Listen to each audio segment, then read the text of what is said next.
character of Sean. Now, seated in the middle, Ben Kilpatrick, the tall Texan. 7 months after Carver died, Ben was arrested in St. Louis and served 10 years. And he walked out of prison in 1911 into a world of automobiles and airplanes, decided to rob one more train, and in March of 1912, mid-robbery, a Wells Fargo clerk named David Trousdale grabbed an ice mallet and beat Kilpatrick to death right there in the express car, and then propped up his body and photographed it. Standing behind Butch, Harvey Logan, Kid Curry, it's the most Micah-seeming person in the game, reputed to have killed at least 9 lawmen, including the sheriff who shot his mentor, Flat-Nosed George, who's another gang member who died in a shootout while rustling cattle. Anyway, after this photo, Kid Curry shot 2 policemen in Knoxville, got out of jail, and robbed one last train in Colorado in 1904 when lawmen ordered him to use his spinal bullet on himself. Although the Pinkerton detectives who had hunted him for years insisted to the end of his life that the body in that grave was not him. And there's a notable name missing from this photo. That's Elsie Lane, who's Butch Cassidy's actual best friend, and he was supposed to say that the real gang had to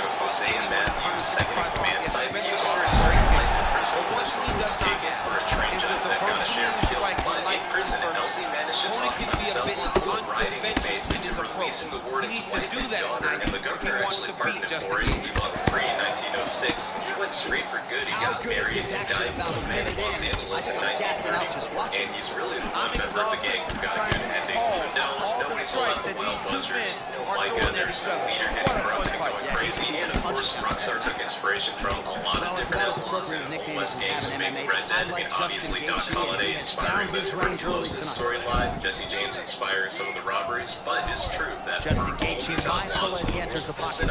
He also does a good job of pressing forward, moving his head off the line. It's a good question. Did the real-life Dutch Vanderlyn, a.k.a. Butch Cassidy, betray the rest of his gang? Well, the Vanderlyn gang was largely based off of Butch Cassidy's Wild Bunch. So you think, what happened to the rest of them after Butch Cassidy and the Sundance Kid made their escape to South America? Start by remembering how they got caught. November 21st, 1900, 5 train robbers in tailored suits and derby hats. Butch Cassidy's gang sat for a studio portrait in Fort Worth, Texas, and a detective spots that photo in the photographer's window. And the Pinkertons turned the gang's vanity into the best wanted poster they could have hoped for. So, standing on the left, Will Carver. They called him News because he loved reading his own name in the papers. 4 months after this photo, lawmen cornered him in a bakery in Sonora, Texas, suspected of a murder that he likely didn't even commit. They shot him 6 times before he could even draw it, and the story goes that his last words were, "Die game," and the papers printed his name one last time. And while I can't say with certainty, I've got to imagine that Carver somewhat served as inspiration for the character of Sean. Now, seated in the middle, Ben Kilpatrick, the tall Texan. 7 months after Carver died, Ben was arrested in St. Louis and served 10 years. He walked out of prison in 1911 into a world of automobiles and airplanes, decided to rob one more train, and in March of 1912, mid-robbery, a Wells Fargo clerk named David Trousdale grabbed an ice mallet and beat Kilpatrick to death right there in the express car, and then propped up his body and photographed it. Standing behind Butch, Harvey Logan, Kid Curry, it's the most Micah-seeming person in the game, reputed to have killed at least 9 lawmen, including the sheriff who shot his mentor, Flat-Nosed George, who's another gang member who died in a shootout while rustling cattle. Anyway, after this photo, Kid Curry shot 2 policemen in Knoxville, got caught, broke out of jail, and robbed one last train in Colorado in 1904. When lawmen cornered him, he used a spinal bullet on himself. Although, one of the Pinkerton detectives who had hunted him for years insisted to the end of his life that the body in that grave was not him. And there's a notable name missing from this photo, and that's Elsie Lane, who's Butch Cassidy's actual best friend, and he was supposed to say that the real gang had to Jose and Matthew's second-in-command type. He was already serving life in prison when this photo was taken for a train job that got a sheriff killed. But in prison, Elsie managed to talk a cell block full of riding inmates into releasing the warden's wife and daughter, and the governor actually pardoned him for it. He walked free in 1906. He went straight for good. He got married and died an old man in Los Angeles in 1934, and he's really the one member of the gang who got a good ending. So no, nobody's all out the wild buzzers. No Micah, there's no leader getting corrupt and going crazy, and of course, Rockstar took inspiration from a lot of different outlaws and Old West gangs with Big Red Dead, and obviously Doc Holliday inspiring the tuberculosis storyline, Jesse James inspiring some of the robberies. But it's true that for these outlaws, when you're really close in on them, most of them may have had faith and loyalty. One thing they all lacked was plan. It's a good question. Did the real-life Dutch Vanderlyn, a.k.a. Butch Cassidy, betray the rest of his gang? Well, the Vanderlyn gang was largely based off of Butch Cassidy's Wild Bunch. So you think, what happened to the rest of them after Butch Cassidy and the Sundance Kid made their escape to South America? Start by remembering how they got caught. November 21st,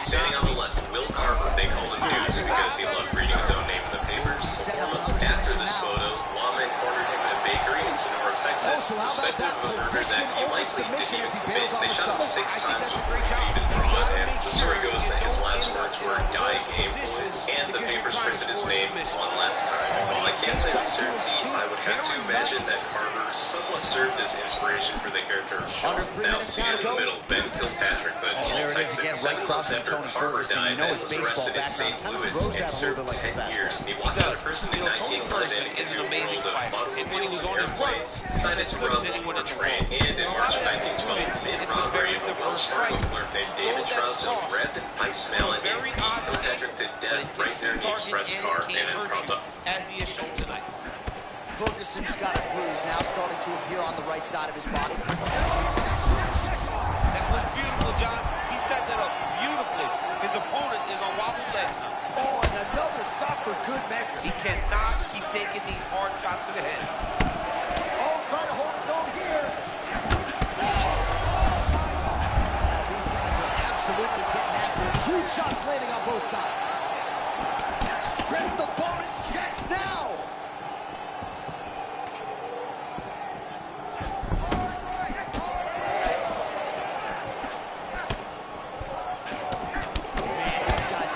Chins on them. Huge shots being landed on both sides. Oh my goodness. Man, that is loud. Another strike lands for the kickboxer. He really found that flow state pretty early in this fight, and he hasn't looked back. Found it really early. And when this guy gets into his groove, he is hell on wheels. And right now he is showing why he is such a high-level, high-regarded kickboxer. Ooh. He is outclassing this guy. I love a good check hook. It's a great shot for a high-level counter strike. 10 minutes in the can.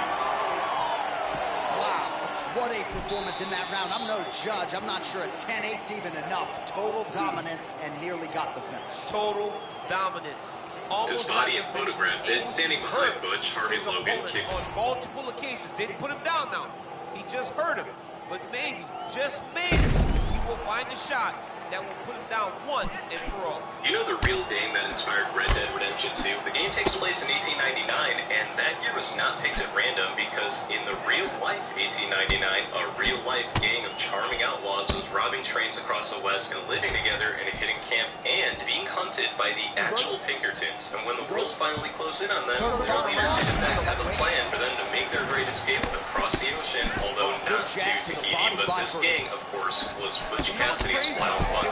So Butch Cassidy was one Robert Leroy Parker, and he was a ranch kid from Utah who took his alias from an outlaw mentor and his short stint as a butcher. And he was the Dutch Vanderlyn type, magnetic, meticulous, obsessed with doing the job as cleanly as possible. But Butch claimed that he never killed a single man in his entire career, and he ran the most successful train robbing crew in the West. They called themselves the Wild Bunch, and they lived in a real outlaw sanctuary called Hole in the Wall, which was a remote Wyoming hideout with one defensible way in, where lawmen simply didn't go, and the gang wintered there together, split the money, and they were sheltered by local ranchers who liked them more than the railroad companies. And the gang's signature move came in June of 1899 when they stopped the Union Pacific Express in Wyoming and packed so much dynamite around the state that they blew the entire express run splinters with banknotes raining out of the sky. And over the next year, they hit more trains and a Nevada bank and raked in tens of thousands of dollars per job. So, in October of 1902, the richest men in America told the President of the United States, in effect, that God had given them their coal mines, and President Theodore Roosevelt's answer was to quietly draw up plans for 10,000 federal troops to take those mines away. All right, the official decision is in.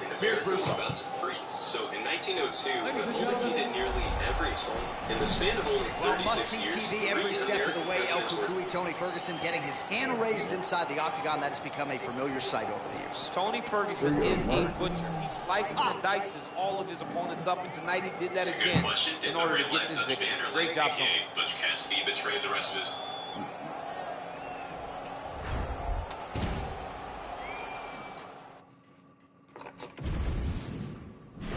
I have a plan. I have a plan. That's not how you would say. That's what Dutch would say.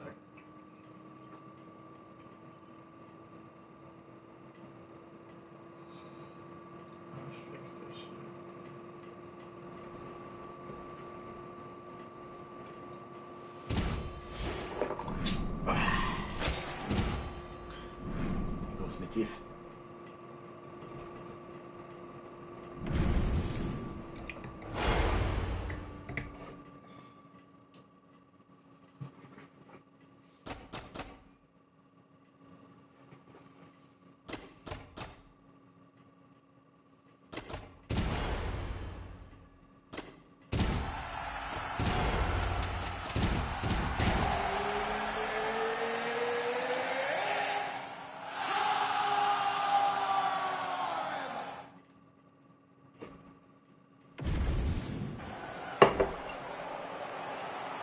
Ready to fight?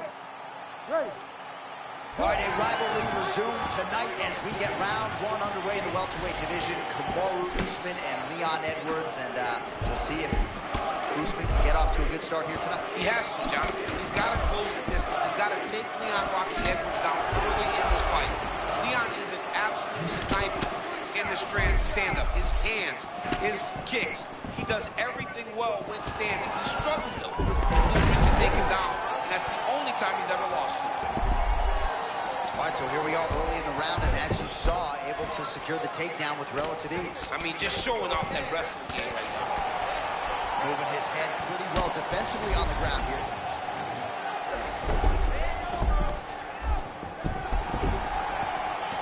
Edwards gets up now, so nice work to get out from that compromising position. Edwards moving instinctually as usual. Double leg shot. High amplitude slam for him there. Wow.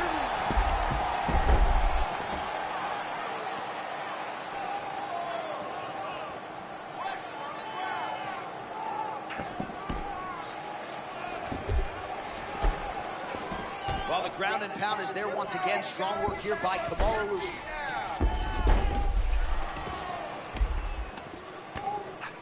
Another ground and pound strike gets home. Oh, perhaps an overreaction from the booth, but that body shot looked pretty nasty. John, you can tell that those are starting to do some damage. The dude's better start tucking his elbows. He's putting him in exactly the positions he needs to be in right now.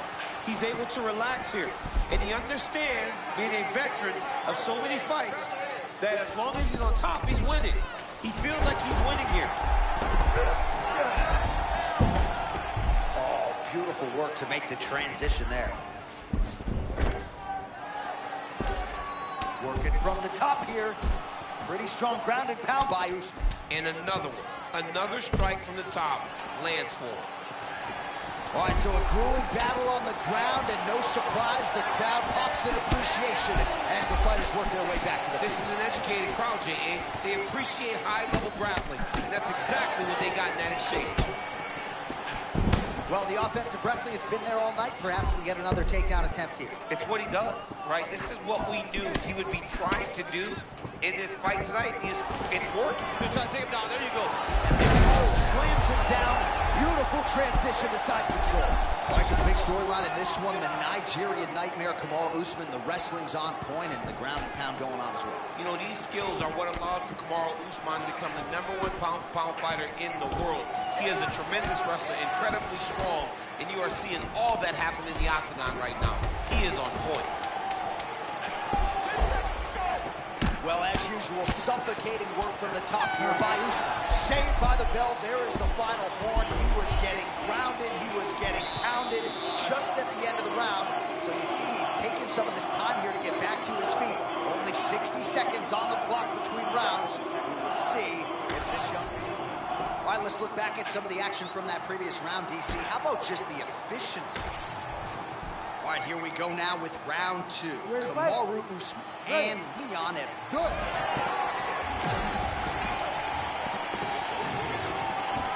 Tries to mix in a takedown here.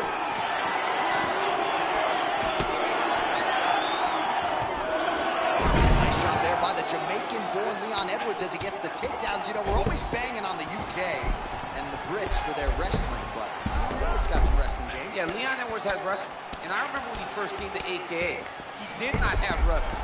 He came because he was there to fight Usman, and he needed to learn how to wrestle. But not only was he a great student, he paid attention, he worked hard. And now he's got the back.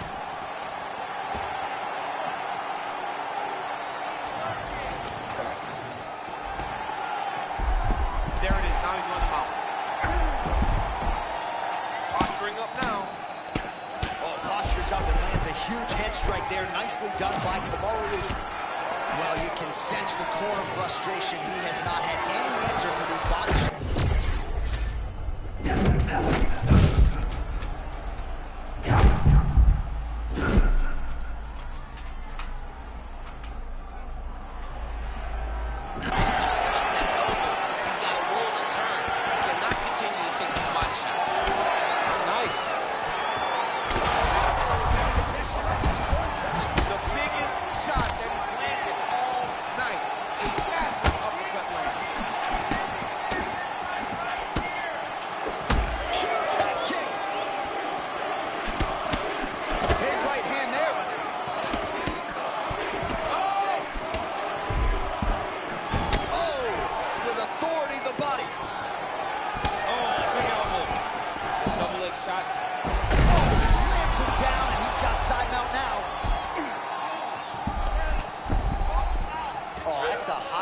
Transition.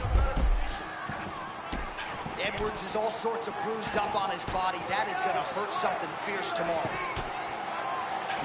Oh, outstanding combination of ground and pound punches here by Usman. Fighters back to their feet here.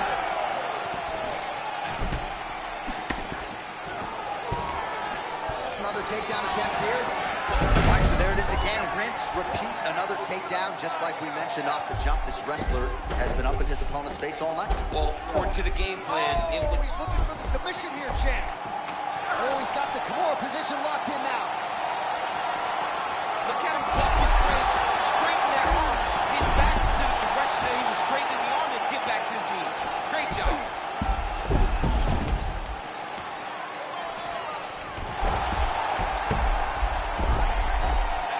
Positional control here. Great defensive work from your back. Nice job, young man. Seconds winding down in round two.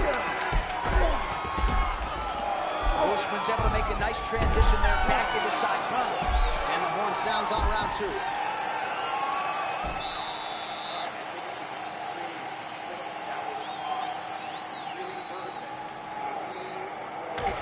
So there's the end of the round. He stayed committed to doing damage upstairs and landed a seminal blow in that round. It was accumulation. Ready, fight? Ready. Round three of a possible five. Starting to do so. These body shots are so nasty. Oh, big left hook there.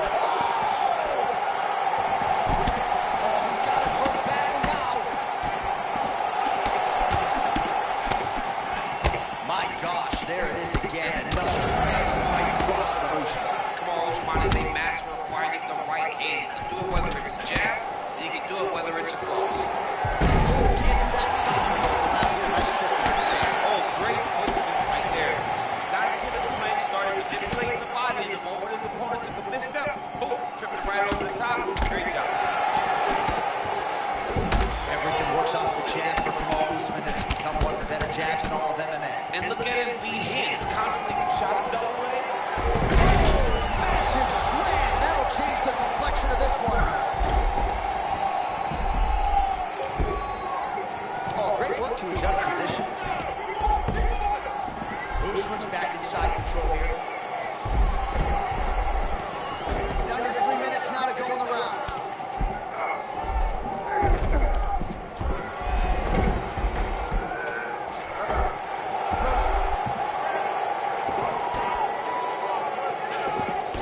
Midpoint of this one. Good one from the top of the fight. There it is, another strike on the ground, gets through. And he gets up, he's back on the feet here. Oh, big counter lands again. I can't believe this dude got caught another time. Nice job by the fighter here to continue.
So there's the end of the round.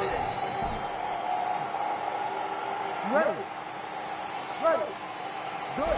Championship rounds are upon us. This crowd is going sick after what they saw in that previous round. Truly an all-out brawl. Several moments on both sides, and the fight is still going on. Incredible. Great moments by both of these fighters. Let's see who can continue down the path and really try and finish this fight. A lot of power on display from Kamaru Usman as he lands yet again there.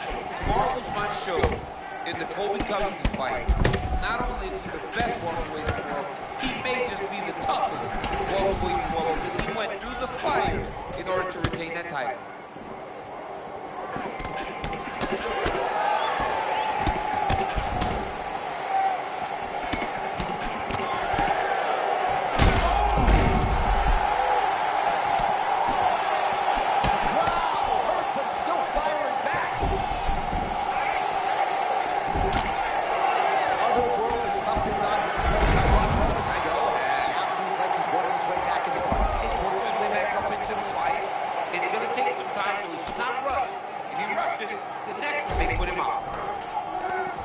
Usman's back to the side control now.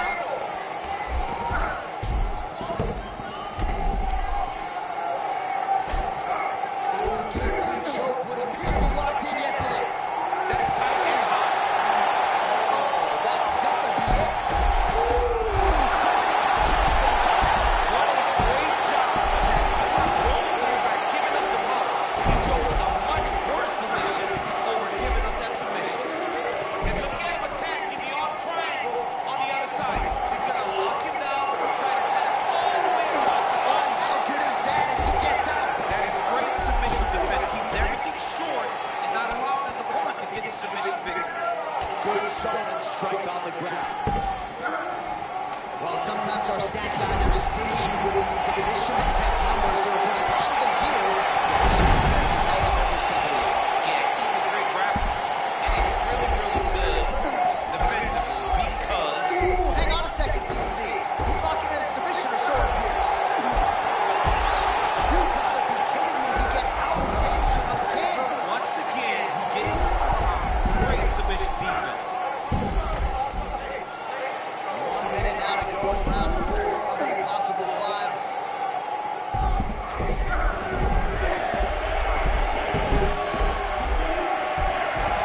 Usman gets up now. Back on the feet where he resides. DC, I'm not sure how he's staying. I mean, when you get hit with a shot like that, you stay standing so and talk to your toughness. Usman goes in for the level change, so perhaps an adjustment after he got stunned on the feet. Wow, that was a real nice takedown over there. It is plausibly 2-2 here as we hit this 5th round. We now re-rack some of the highlights from the previous round. Ready, fight. Ready. It is the 5th and final round. Well, he's landed a few big uppercuts already. I will bet you $1,000 he says that's all. You're not taking my money, Jay. That uppercut is coming. And when it lands, it's going to land and land very damaging. Well, nice job there a moment ago as he gets the takedown with relative ease. Caught him sleeping, John. That was nasty. Usman's looking to pass from full guard into half guard here, but he's denied. All right, let's see what he can do with this. He's in the half guard. Usman's back into full guard. Yep, and he's got him secured in the half guard now.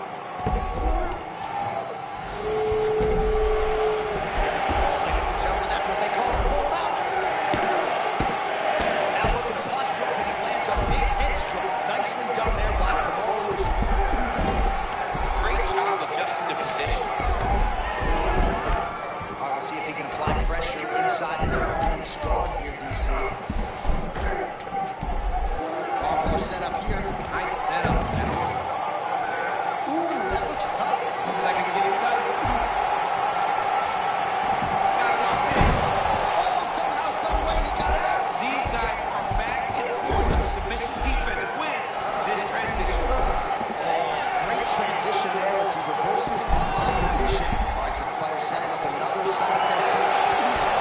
submission defense.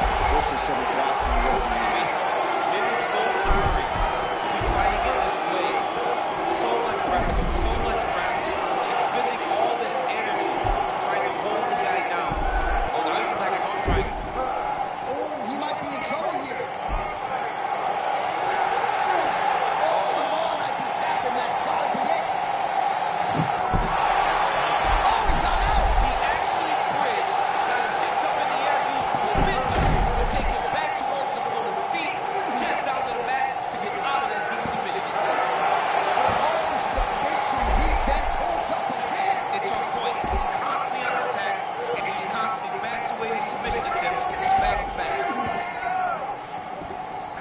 Oh, he could have thrown some big shots from this spot. Yeah, you gotta be bridging, get to your feet right now.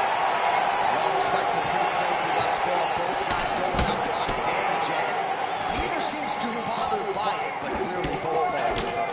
Both guys are hurt. Both guys are fighting beautifully. Both are showing a lot of heart right now in this fight. They're both doing amazing jobs. Let's see who gets the job done at the end of this thing. Oh, a nice shot by him there. And when we see the fatigue on the other side, might be time to really try to serve him up. Yeah, he's got to go try to get the finish. His opponent is exhausted. He needs to go get this dude. Oh, he got the takedown to the double leg. All right, so the takedown is there. Now we see, I guess, what he can do. Now, secure. It was tough to get him here. He got it. All right, so once again, the champion. The official decision is in. It resides with Bruce Buffer. Ladies and gentlemen, after 5 rounds, we're going to check the scorecards for the decision. For the winner by split decision, and still the undisputed UFC welterweight champion of the world, Leon "Rocky" Edwards. All right, so another one bites the dust. Another challenger goes by the wayside. Congratulations to the still undisputed UFC welterweight champion of the world. There he is. Hard 25 minutes fought here tonight, but he goes out the way he came in, undisputed.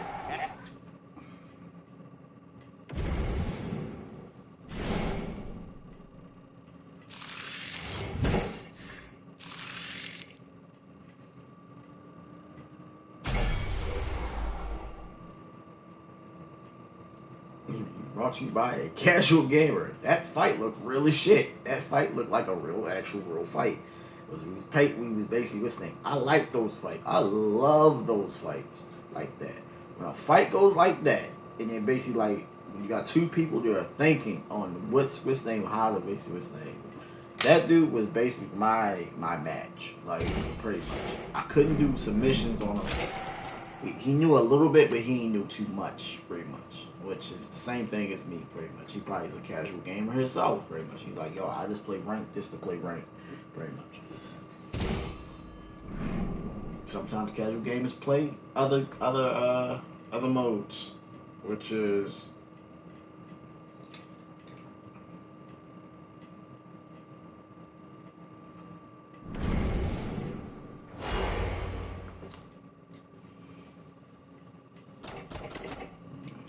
we can pick.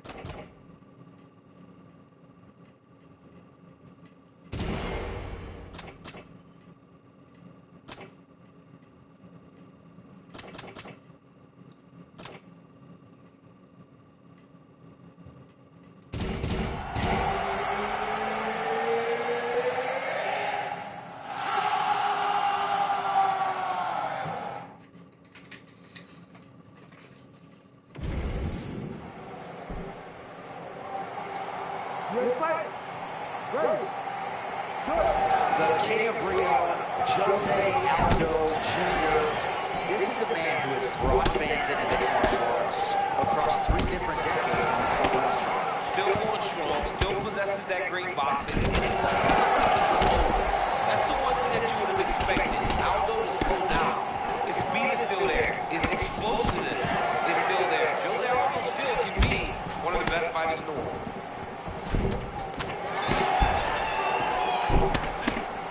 Oh my God. The shot gets through early. Must have been a good warm-up in the back.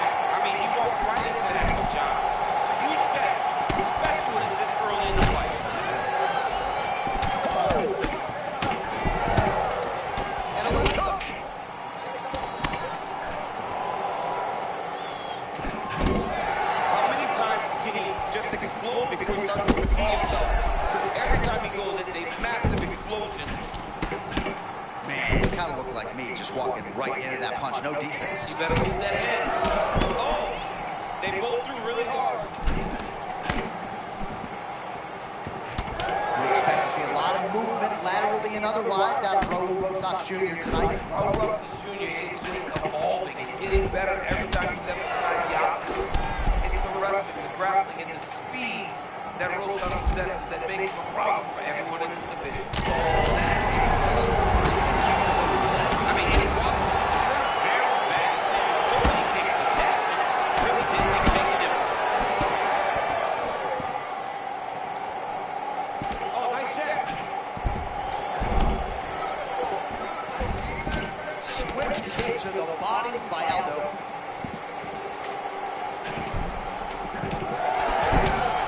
Man, there's that body shot again. Defense has got to make some adjustments here. And if the defense don't get better, at some point you're going to see him start to really show the effects of his body. I love a fighter that makes that investment into the body early to get the dividends later in the fight. Well, the elite fighters mix it up when it comes to the targets, and a moment ago you saw him attack the body beautifully. He's so good.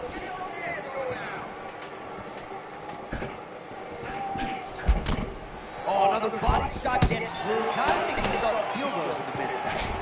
Yeah, you know, if you're the opponent also, you know that you're making that investment into the body, even though you may not be able to see the work that you're doing yet, at some point it's going to start to pay dividends. So we cross the 30-second mark in our opening round.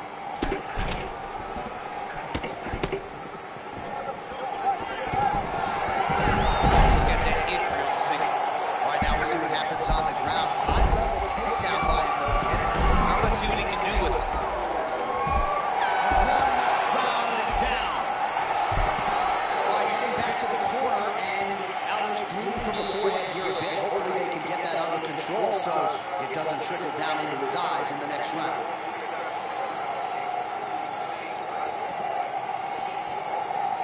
All right, back to the stools between rounds. That gives us time to look back at some of the replays, including some of those strikes that caused the damage, particularly to his forehead.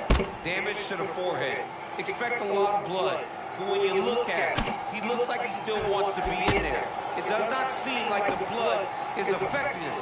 Now, you want to be there as much as you want to, but you got to do things better defensively, or ultimately he's going to get you out. He's got to move his head, he's got to stay off the center line, and he's got to press forward, put his opponent on his heel. All right, put well. All of a sudden we got a new storyline in this one, the cut on his forehead. We will keep an eye on it as this next round gets underway.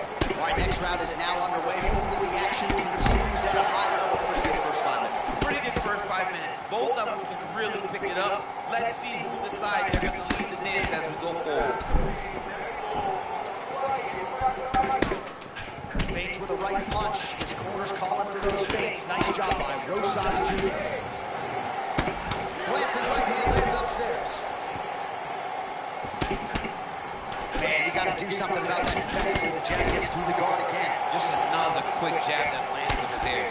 They're really starting to add up.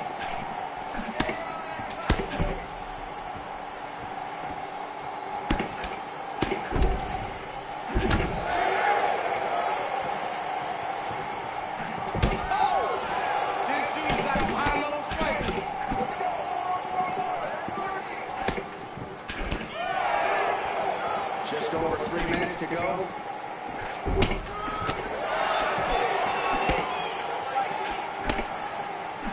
All right, so he lands again just like we saw in the last round, realizing a lot of success with his Muay Thai game tonight. You know why change it? It's working, and it's working from the very start of the fight.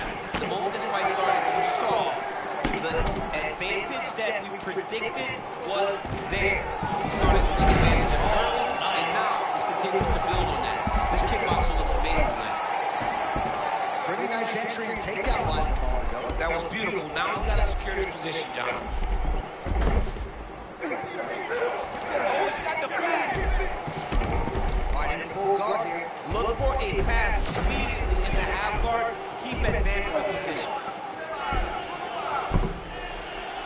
Aldo's postured up in stacked guard. Could we trouble here.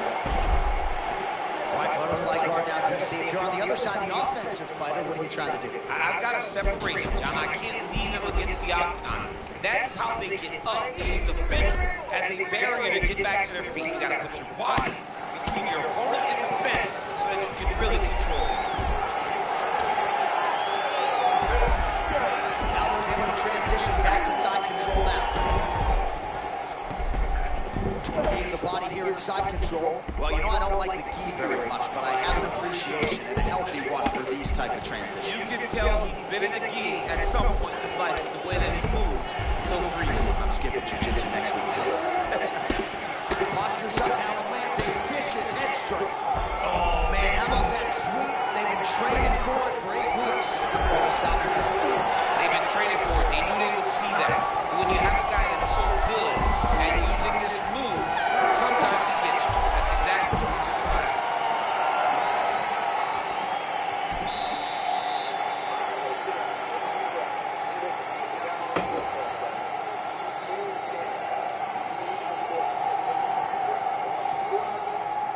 Right now we check out some of the action from that previous round, DC. How about the display of striking?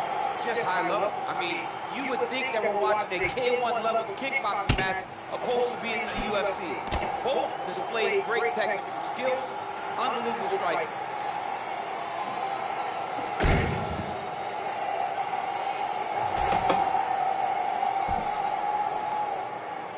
Ready, fight? Ready. Third and final round. Stuffs the takedown. Nice judo toss forward there.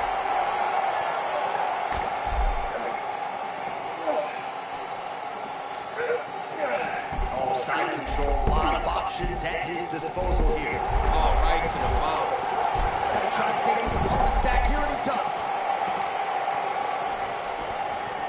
Attacking armbar. Armbar very tight.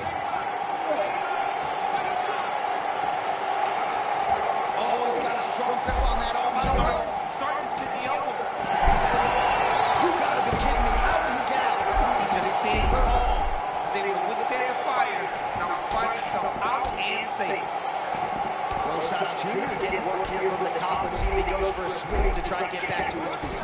Well, as soon as he goes with that high guard, he pays for it to the body. You see the bruises really starting to accumulate. In the beginning of the fight, you think he got protected at all. But now I think that this guy has to worry about his body. How red the side of his body is. He's got to change something. Nice job to get the takedown there a moment ago. He's got to advance now, try to get to a dominant position. Pretty good work with the ground and pound here by Allen. Oh, staying busy from top position. He lands another ground strike there. Well, I'm not sure I've ever seen a referee call in a doctor for bodily damage, but I'm not sure how many more of these shots he should take. He can't take many more shots. I mean, he is going to go down if he takes one or two more of these body shots. He has been thoroughly beaten to the body in this fight. Another shot. Oh, man. Less than 2 minutes with which to work here.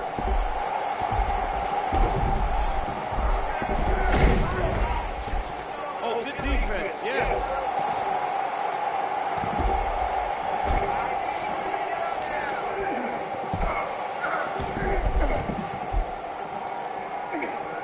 Attempting a choke now. Oh, now, yeah, downside.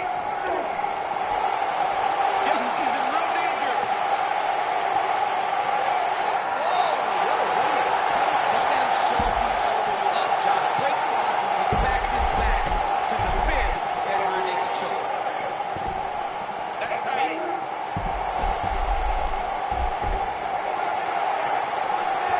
Oh, tight.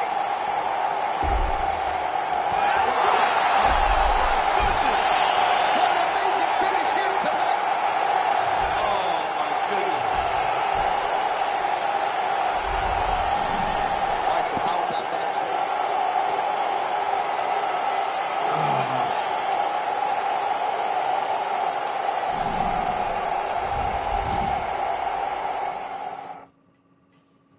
The submission game is broken. It's even when I fucking use it, it's still broken. It's slow as a bitch. It's basically what's the name. Some of the buttons that you basically teach you how to deny and stuff like that doesn't work the way it's supposed to work. Very much.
All right, here we go, champ. Round one. Will Ilya Topuria finally meet his match in the striking department here tonight? A lot of people think perhaps. Well, you can't make any mistakes against the Topuria. This guy against the striker will always keep you on your heels.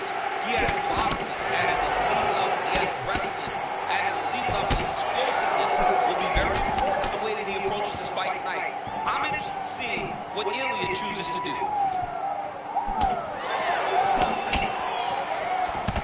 Just remarkable to see where Ferguson has come since season 13, The Ultimate Fighter. Kind of feeling our process right now. Both guys trying to see exactly how we're going to approach this thing. Nice low kick there from Tony Ferguson. Now we'll see if we get a level change here, DC. You know he mixes it up as well as any lightweight in this division. Topuria very measured on the feet, but man, when he chooses to close that distance, you better have your guard up. I love Topuria's hands are always where they're supposed to be, and he's always controlling with his lead leg.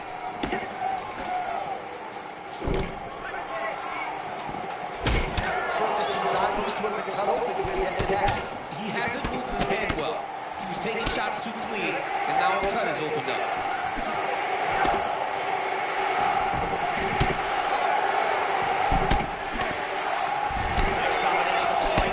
Topuria. Oh, now we're seeing a lot of work to the body. A couple of those shots got through, and those will add up quickly, right? Even if you have the strongest core in the game, you don't want to take too many of those shots in and around your organs. About 2 minutes now to go round one. All right, so it looks like some bruising on that thigh right now. He hasn't really done anything to address that weapon from his opponent. He's got to check some kicks. I know right now it may not be that damaging, but down the line, you're going to really pay for it if you don't address it right now. Oh, man, it ain't Dikembe Mutombo, but he is blocking all these shots coming his way. Get that out of here. He sees it coming. You're going to have to mix it up. Shake that finger. Shake that finger. Big shot to the body. Under a minute to go in our opening round.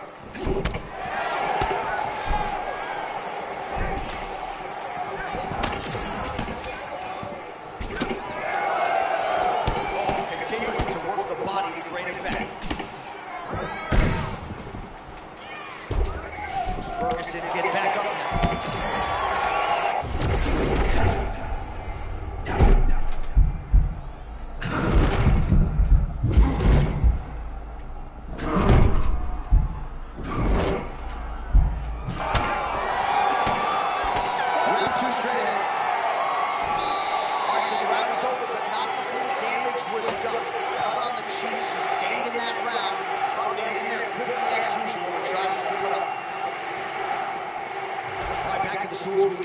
Offensively, a lot to like from him, but on defense, he hasn't been able to stop anything tonight. Yeah, it's got to be the whole game, though, Johnny. He's got to be willing and able to do everything. He's done a good job on the offense.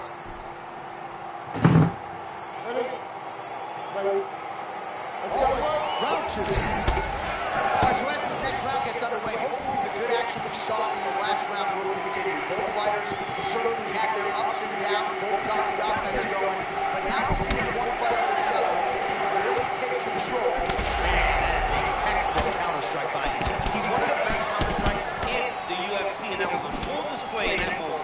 Topuria really trying to get that power going now.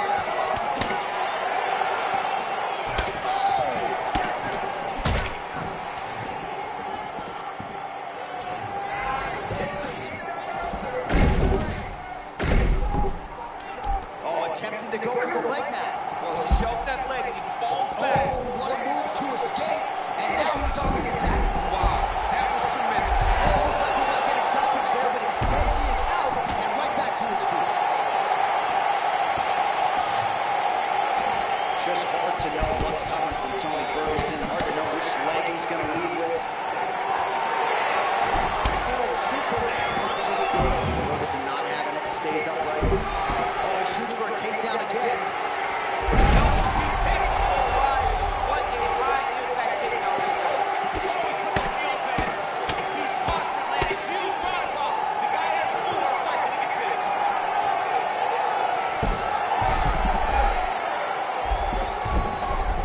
All right, rubber guard for him now, DC. We haven't seen you lead on this league. No, I can't get the blades up there. Look at these two trunks. They don't go around by the shoulder. I like to keep my feet on the ground. I like to grind. That's what I want to do. This guy has that dexterity. He has that ability to go up the rubber guard, to be able to threat from a position where his opponent was trying to find safety. There are many, many attacks here. Let's see which one he chooses to go at. Well, not exactly what we thought we would see out of this jiu-jitsu fighter. He's had a lot of success on the feet, and I think this is why Nice you job. can lie if you lean too heavily. Absolutely. I mean, you think you're coming in here to fight a grappler. This guy looks like a boxer to me. That was beautiful, John. The way he was able to avoid and evade the power, walk right into that. Still firing back, even though hurt back.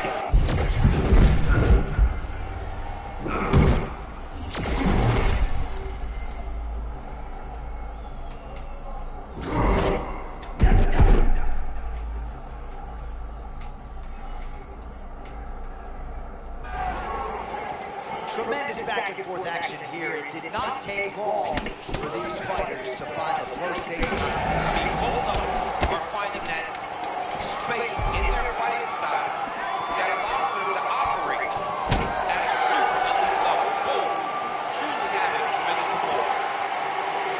All right, so the round is over. You see, obviously, the fighter has a cut on his cheek sustained in that round, but better to be below the eye than above it. The cut man is in there trying to close it up.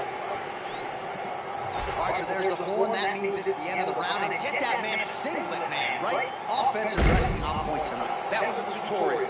That was every single takedown you could secure in a fight. He did it all the right way. He's beating his opponent to the finish before he can try to sprawl and Ready, John? Ready? Third and final round between the lightweights.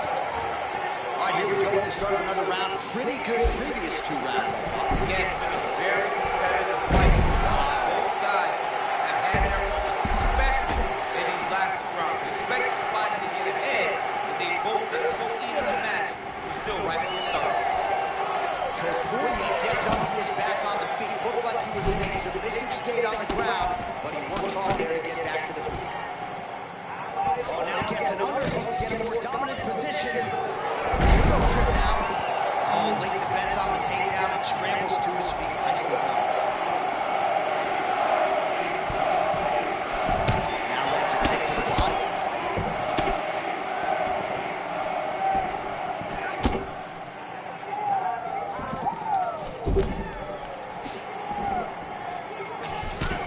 Yeah, that'll snap your head back. Beautiful combination.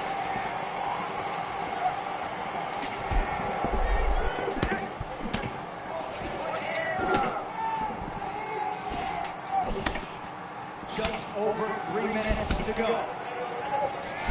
Man, there it is again. Those body kicks for him have been the weapon of choice. And if it's not broken, no need to fix it. We'll see if the defense can make an adjustment. But man, he found that flow state early tonight.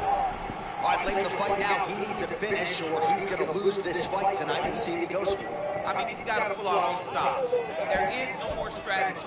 There is no more time to try to set up a punch. You got to just start letting everything fly. Now he gets a more dominant position with the underhook. He is going to start to drive knees over and over. You got to be careful here. You got to move. Toss is good. Oh, nice scramble by him there. Takedown defense on point. He is a master in transition. And he got the kick. All right, so he catches the kick and promptly counters with the takedown and puts him on his back. Nicely done there. He knew exactly what he was doing. He knew if he had an opportunity to secure a leg off of a kick, he would go right to his takedown, and it worked perfection. That left punch pretty good tonight.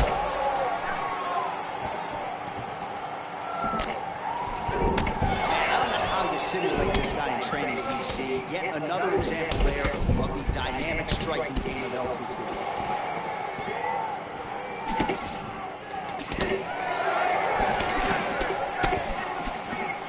All right, 45 seconds now to go on the round.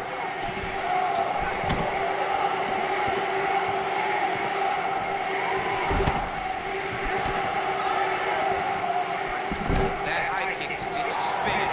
Great landing. Well, the opponent seemed to think he had shored up the takedown defense and did not hold up there. It may feel good in practice, but you don't know until the guys in front of you get a takedown attempt after takedown attempt. All right, so a lot to like over the distance of that fight tonight. Clearly, we think we saw one guy win the fight and largely got it done with a striker. Yeah, he got it done with the striking. And that's exactly what he's known for. He's known as a guy that's so comfortable whenever he's in the stand-up. And that showed tonight as he truly outworked his opponent.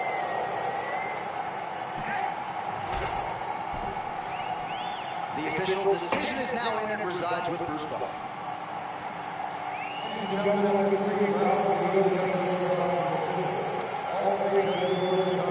30-27. Fighting winner by unanimous decision,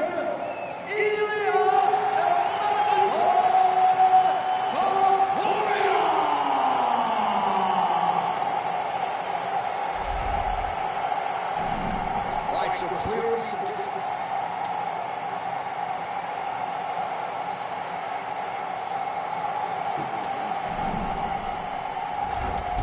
That was a good fight.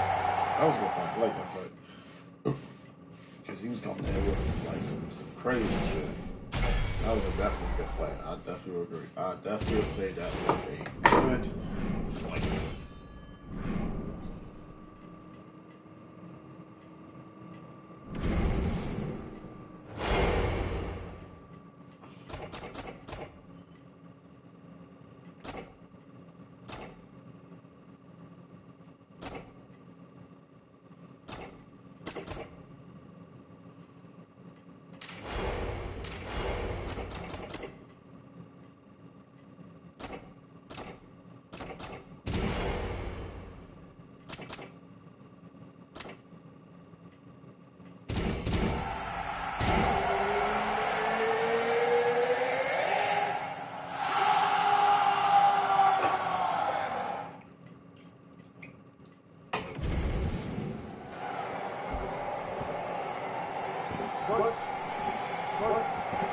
Let's go. All right, so here is Charlotte Boyd Magomedov getting it done in most of his UFC spots thus far. Tremendous striker, but this matchup figures a testament all areas. This is going to test him in all areas. And he says he's ready for it. John, I mean, you talk about a diverse striker. You are talking about Charles Bullitt. And he looks a little scary. He looks like a pirate. He looks like a pirate. Oh, man. I asked Shemaev, I said, did you learn in the Usman fight that you cannot just press these guys so early because they're championship level fighters? He goes, no, brother. I'm going to get this dude.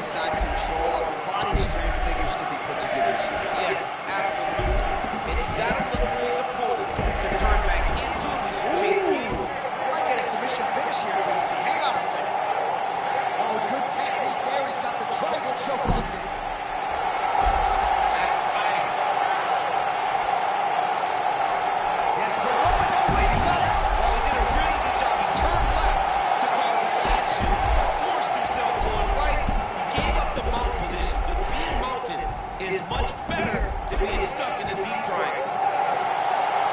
This has got to be the end of the fight. Somehow he got out, though. Great job clearing the hips, facing, and getting out of that Ezekiel choke attempt. Ooh, arm triangle's in tight. It's getting in very tight. Man, that was slick.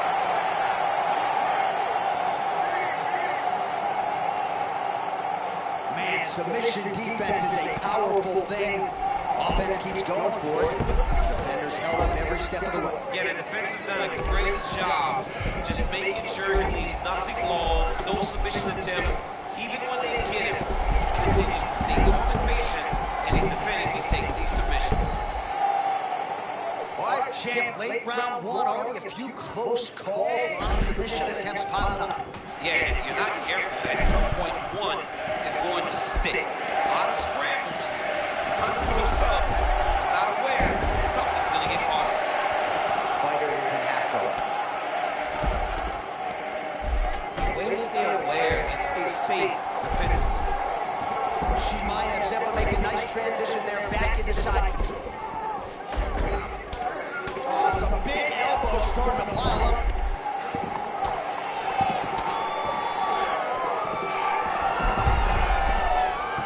Really doing a nice job getting these shots home.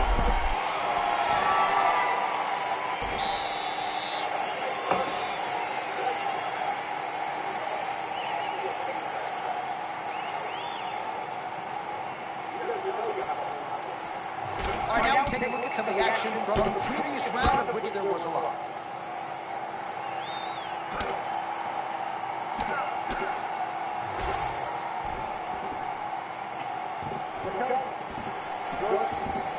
Round two.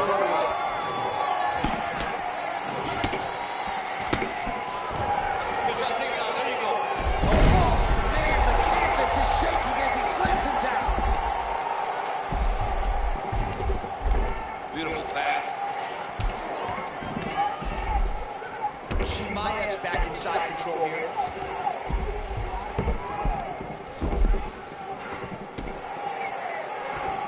Big ground and pound.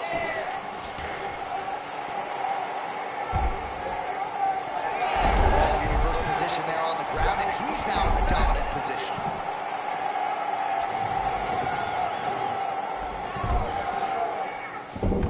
Well, he's advancing now. Now he's going to pull him onto his hip. Yep. All right, full guard here. Bottom fighter likes it. Top fighter figures to want to try to pass. Yes, he definitely wants to pass, or he wants to get possible to land ground and pound. High-level guard pass there as he moves into half guard.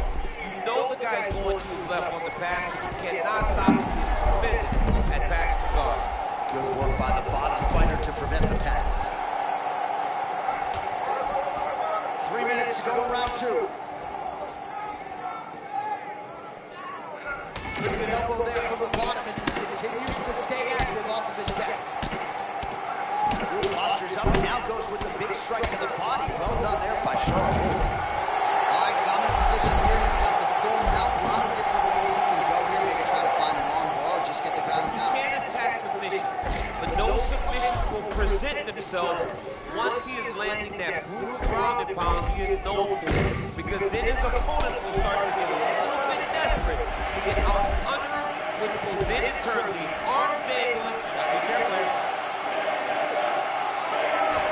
Hammer fist blocked. Oh, that's how you do it. Postures up and lands to the head. All right, he's got the full mount now. Is this one of the most dominant positions in MMA? Is that fair to say? It's a very dominant position. It's one of the most ideal. Hold on a second here, champ. Looks like he might get a submission attempt here. Oh, looks like he's got that arm pin in the triangle now.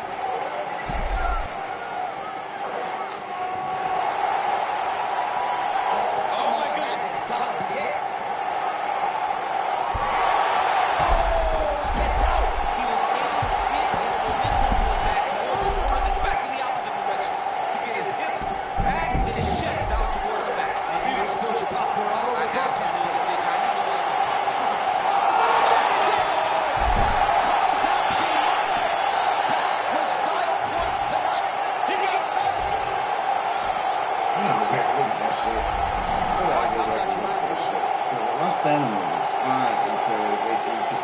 As soon as you put that,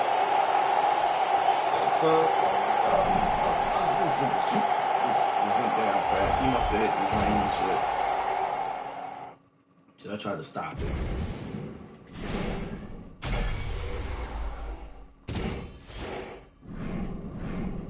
He's good to wrestle though. He's definitely good. I'll definitely run back with him again. That back and forth kind of cold. I ain't gonna lie to you. That was kind of cold. Who do I want to use?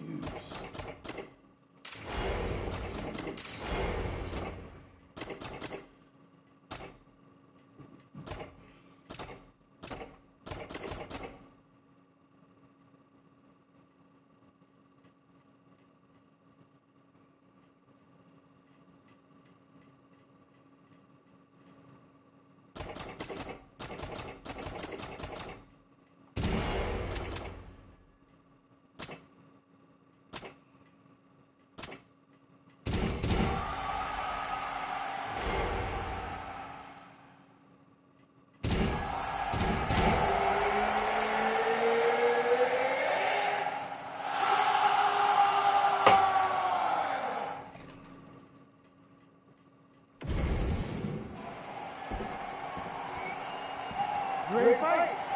Ready. Go. Leon Rocky Edwards doesn't read the league social media posts. He can disappear when he's not fighting, but no disappearing when he competes, one of the best strikers in the stage. John, it's just an ability to land. I love watching Leon Edwards in training. I love watching him inside the octagon. Just a crisp, sharp striker. A guy that can get his punches to the target faster than anything I've seen in a real long time. Oh, he blasted the kick to the midsection right there. Got it right below that elbow guard. And on the other side, if you're the boxer, maybe you need to lower that guard a little bit more. Well, you're at kicking range and not boxing range. As he's landing damage, the boxer can't reach him with punches. It's beautiful. And it shows how hard they work in building this game plan and this approach that has allowed him to jump off the front. Oh, the uppercut is clean. Well, champ, I'm not suggesting he needs to pace himself necessarily, but throwing caution to the wind. I mean, yeah, it was a game plan, but if it's not landing, he's out of the chair, not going to counter because he's overextending him so much. It's counter, he may go to sleep. Oh, man, looks like he ate another body shot there. Can't absorb too many more of those. I mean, you can tell that he's starting to feel it right in the midsection. See it here up against the fence. Well, there's some urgency here. He's got to wrestle the single leg, do something. All right, so we both told moments ago we all hit the showers early. Yeah, I mean, it was almost over. It was really close. I mean, it feels like he's got a rerun now. So let's see if he can keep pressing, or if he tries to slow things down a little bit. 2 minutes now to go on the round. Right, so a little welt there starting to develop on the side of his body. A lot of strikes landing in that area tonight. I mean, he's got to do something. You cannot continue to ignore that you're getting hit in the body over and over again. You better address it now before we get to a point where you can't continue to fight. So 31 total strikes have landed for Leon Edwards.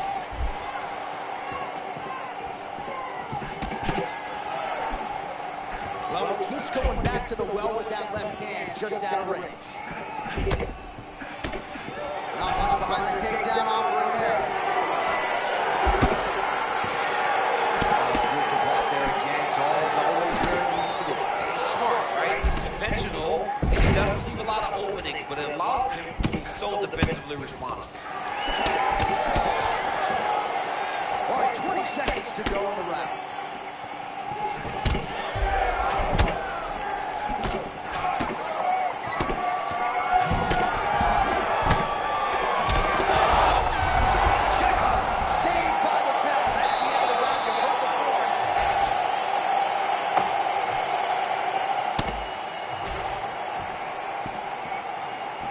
Ready, fight? Ready. Second round underway.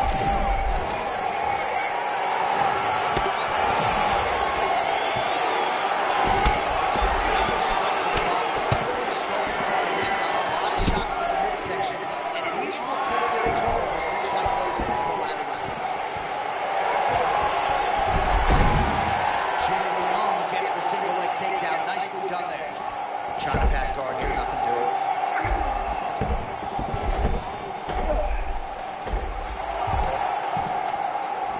Oh, beautifully done there, champ. He gets back to his feet from bottom somehow, some way. I mean, that was textbook, John.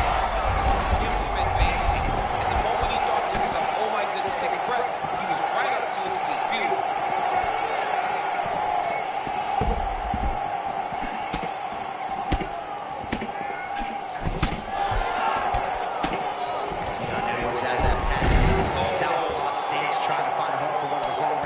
Yeah, Leon Edwards is one of the best strikers in the UFC. He's grounded on his front foot, very good at moving when he needs to. Oh, the ground and pound strikes continue to rain down. The opponent better move out of harm's way or the referee's going to stop this. He better start to move, and when his opponent starts to posture, he needs to put his feet on the hip, push him away, and try to escape this very, very dangerous position. Nice feint with a right punch there by the leech. So we have passed the midway point in the fight. Another takedown attempt here. That was a high-level takedown there by him. Now, he's got to secure it. You don't want to waste the energy to get the takedown and not be able to make something of it. Edwards gets back up again. Taking a lot of body shots. Nice judo toss from there. All right, now here he goes, working on that half guard. He's got to start going down. Edwards gets up now. Decides he wants this fight back off the feet. Motions for his opponent to come up with. Had a dominant position on the ground. Wants to kickbox, apparently. What do you think here, champ? Just another takedown attempt? Yeah, he's going to shoot and he's going to score. That's what's about to happen because it's all we've seen up to this point. Oh, he landed a nice shot there, and gotta wonder aloud if his opponent even shrank. He's gassing. He's exhausted. He went too hard early and now he's paying for it. Now it's time for you to go and really put it on. Maybe we should play the lottery tonight. Just as we predicted, there it is, another takedown secured. Yeah, listen, we'll play the lottery and all we'll do is lose money. We can call this, but we can't play or win at games. So yeah, let's just keep predicting takedown when all we see is takedown after takedown. Trying to make these ground strikes count.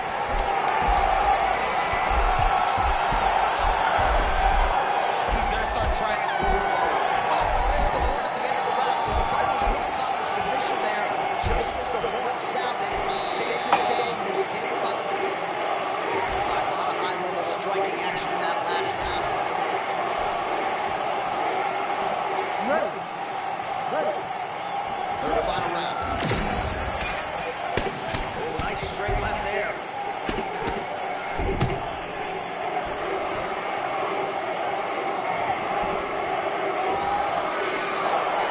Stuffs that takedown attempt without issue. Well, new round, same result as he continues to punish the body yet again, just as he did in the previous round.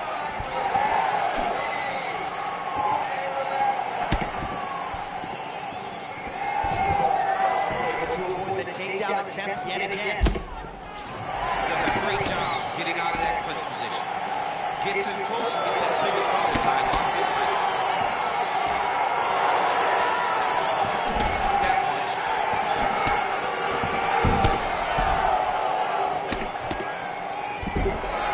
Oh, nice defense by Lee. All right, so the redness is omnipresent now. He's absorbed a whole lot of body strikes. Pretty good poker face, but I'm not sure how many more of these he needs to take. No, he doesn't. He needs to do something different. He cannot continue to get beat up like this. But it's on his opponent. It's on the guy that is landing these strikes to continue down the path until he makes you change something. Do this over and over because it seems like this is your easiest path to victory. Edwards gets back up. So when you're in there and you're finding a hard time finding your rhythm, you got to just go back to what got you here. Or you got to put caution to the wind. Because right now, it'll be hard to find your rhythm, especially when you're fighting a guy who's fighting very well. One thing to find your rhythm with you set the tempo of the fight right away, but he's so behind right now in terms of the way this fight is playing out. He's got to do something big. Nice look down there as he escapes back to his feet. It's pissing me off. Less than 2 minutes to go in round 3. Well, safe to say he's not going to be going back to the hotel room to watch this one. He is completely out of gas now. I mean, he's exhausted. He's been beaten. It looks like he's starting to lose that desire to get his hand raised in this fight. Take the controller out of this. Get rid of him. Who's next? Who put their quarter on the table? Whose quarter do you get to play next? Stuffs the takedown there. How good is his takedown defense? Oh, hip toss to get him down. Under a minute now to go in the fight. Edwards gets back up. And another takedown thwarted there. Oh, buckled him there. Beautiful shot to the body. Lands swiftly. And look at him post on the opposite side. Anytime I basically the knob button being on fucking work, bro, I didn't feel it. I get knocked out of it. You basically hit the button and they tell you to hit pretty much. Hit the two buttons, they tell you to hit the knob person and they still letting you get the fuck back up. It's like, okay, fuck it. I lost. That was annoying. Every time I basically was like flicking the light, holding what's name and flicking it, it's like, nah, don't work. Nope, don't work. Don't work. Many times I've been doing that shit, it's been working right. But okay. Yeah, for a perk or something that basically denies something for basically like deny for some shit. I don't fucking know. This shit weird. God damn, something got in my eye. Hold up. Something got in my eye. It's pretty cool, pretty cool, pretty cool, pretty cool. Alright.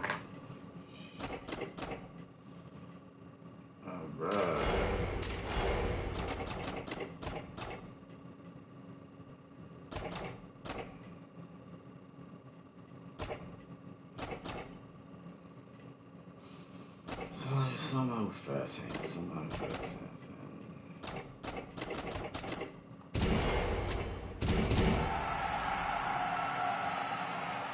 A little bit fast. It's fast. I don't know.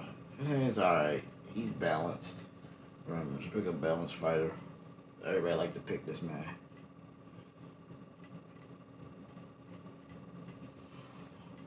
Conor McGregor clone and shit. You got the fucking tiger clone. The tiger like what the fuck, bro? Like I'm sorry. Basically when I seen him, I was like, oh, that's a Conor McGregor clone. Okay.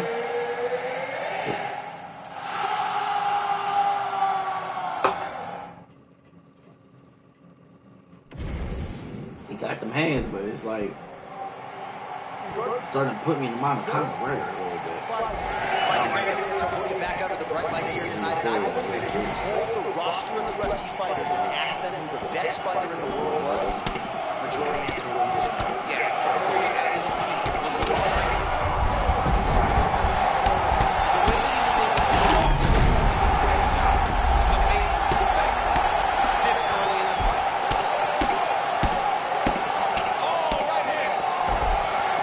Right side control now. We'll see if he can advance position. That was a slick transition. Oh, and he escapes up. Nice level change. Very nice.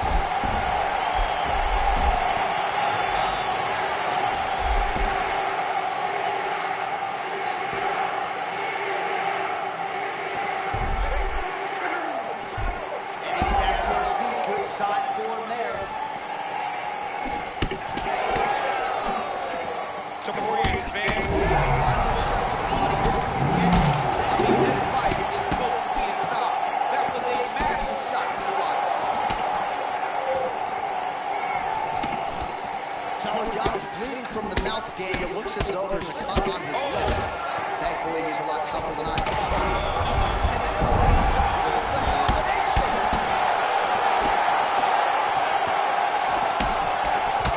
Well, DC kind of just playing with him at this point, right? You think he's got to go in and just get him out of there. Well, he's trying, but he gets a little bit anxious, so he starts to throw a lot of punches and not the right punches.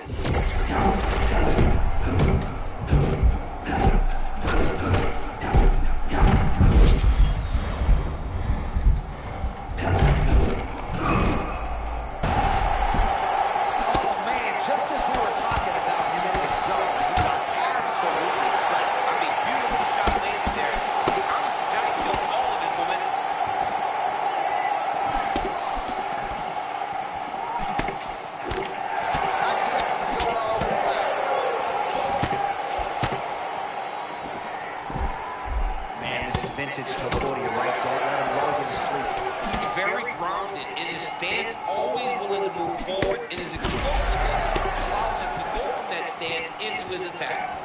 Topuria is bleeding from the mouth now. A cut there on his lip. That doesn't look like fun.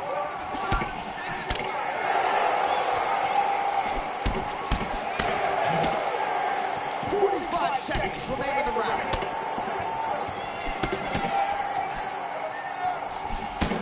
And now leather being thrown on both sides.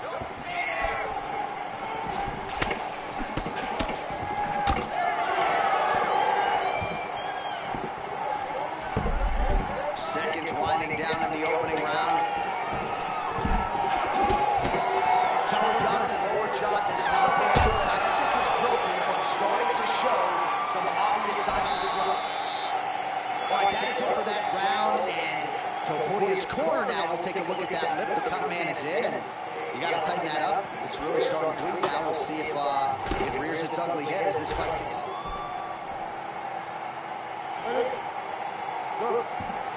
All right, round two.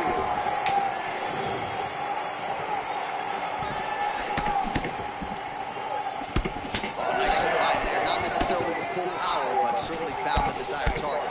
Throwing those shots to damage your opponent and set up another shot down the middle. Well, he landed a big knockout in the previous round, and you can just tell his confidence is growing. His confidence is through the roof, as it should. He's doing a great job right now of landing strikes. He just now has to find the one to end the night. Takes it with the overhand. Another good stick to the head.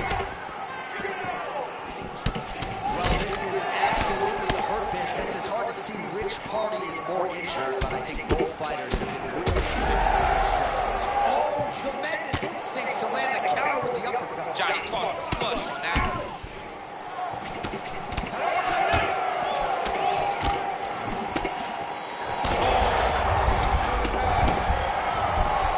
Oh, he smells blood in the water. Gotta start looking for the finish here.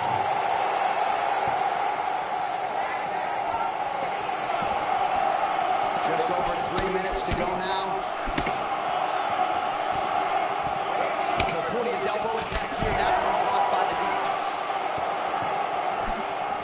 Well, once again, mixed martial arts, the land of the unpredictable. You've got a jiu-jitsu fighter here throwing hands with one of the better guys in this division. I would have never thought that this is the fight that would play out in front of us. The jiu-jitsu guy leading the dance, but not only leading the dance in the striking, but winning the exchanges. He has truly shown that he has committed himself to becoming a full mixed martial artist.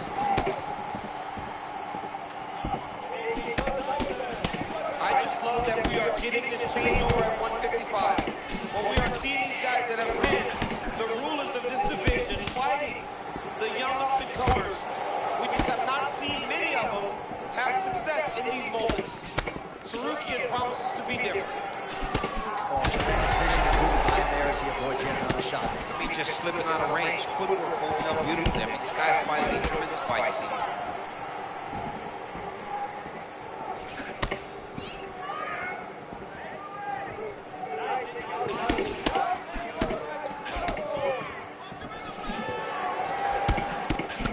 One minute to go in the round.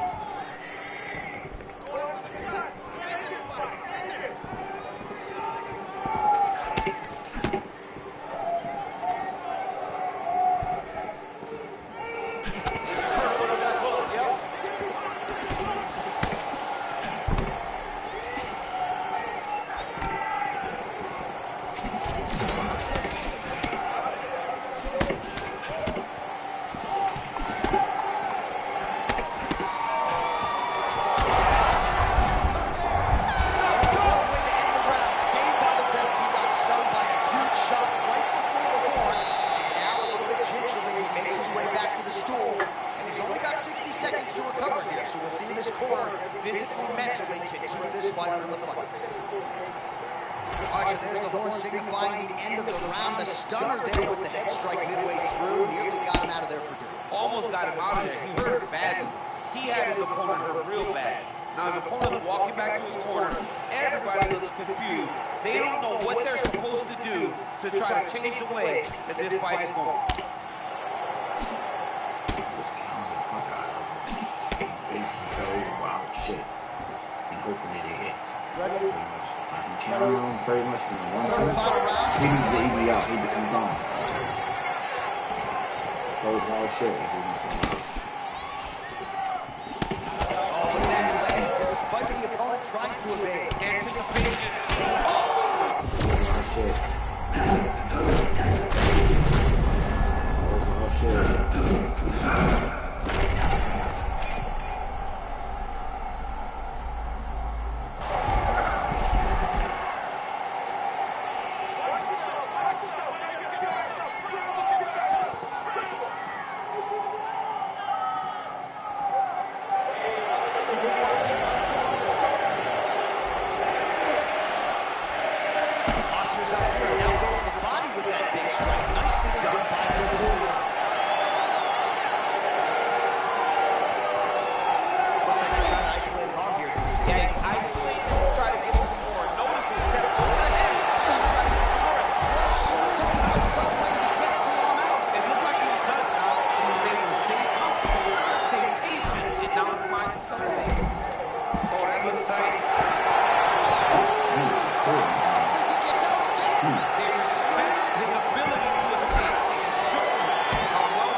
Weakness. That clock was moving too.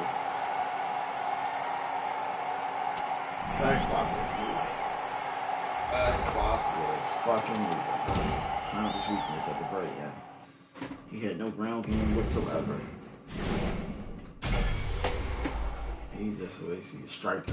He liked to brawl. That's what it was. He was just a brawler. Have a lot of them in this game, pretty much. And they get mad because you take them down to the ground because they don't know the shit. They don't know the ground game. How you gonna get mad at somebody who knows more than what you know?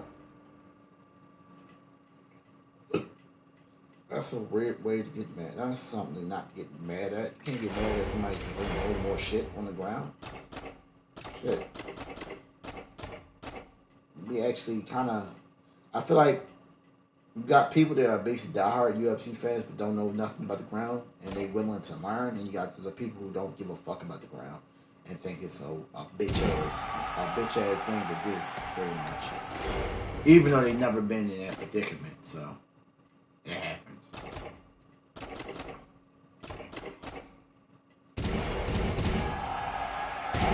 You got like people think that going to the ground is a bitch ass thing to do, pretty much. You can basically do a lot on the ground, which is kind of cool. But people think it's a bitch ass move. Some people think it's a bitch ass move. Say that. Some people, not all. Well, forever chasing a highlight like the one he produced against Aaron Pico. All eyes on the miracle of Murphy. What a tremendous UFC run he's had.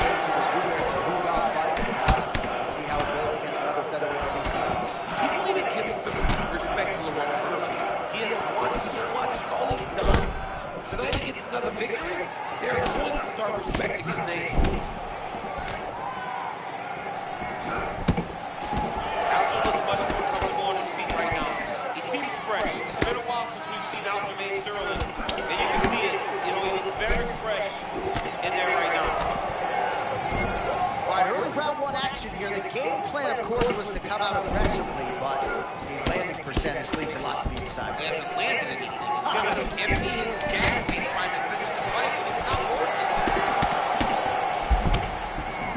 Lerone Murphy very measured on the feet, seamlessly switching stances. I love the way Lerone is able to go from both sides. This guy's now.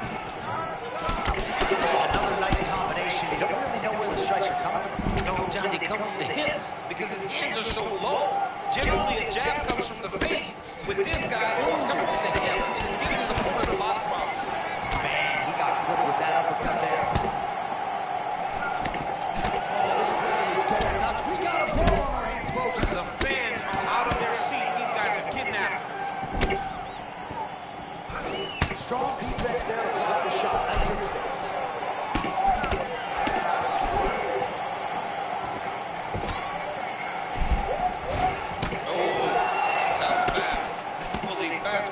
Kick. 2 minutes to go.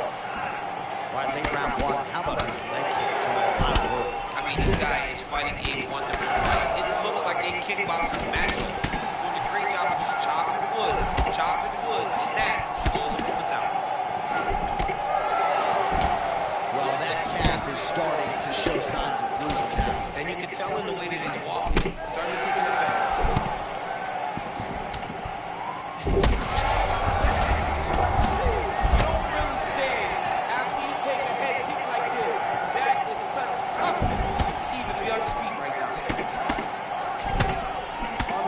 To go in what has been a wild round one. Man, it's hard for me to relate to the toughness. He rocked him pretty good there moments ago. Both tough, both unwilling.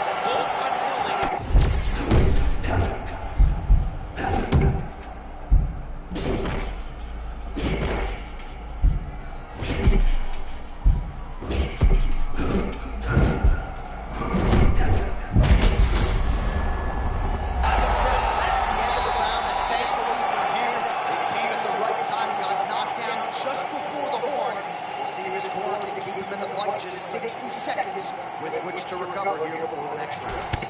All right, so a big knockdown for courtesy of that punch in that round. DC, here's your replay.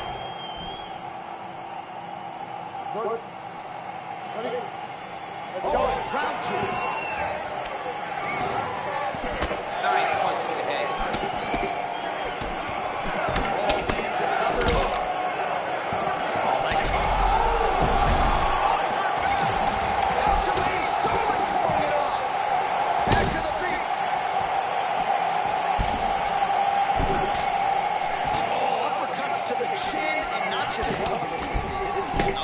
Multiple uppercuts to the chin. You cannot take as many shots to the head if you want your night to continue. Well, you know this is the hurt business, and both guys are compromised at this stage of the fight. Yeah, both guys are compromised. Both guys have been beat up. Both guys have done a great job of landing, recognizing what they wanted to be done, and it showed. This is a very evenly matched fight. Look on this fighter coming in, outstanding. There as he lands, and maybe time to get the bonus checks ready. I mean, this fight is about done. He's got to hurt very bad with his head. In the night. This is a crazy high pace. Man, he's still fighting back. Oh, he lands a massive kick here.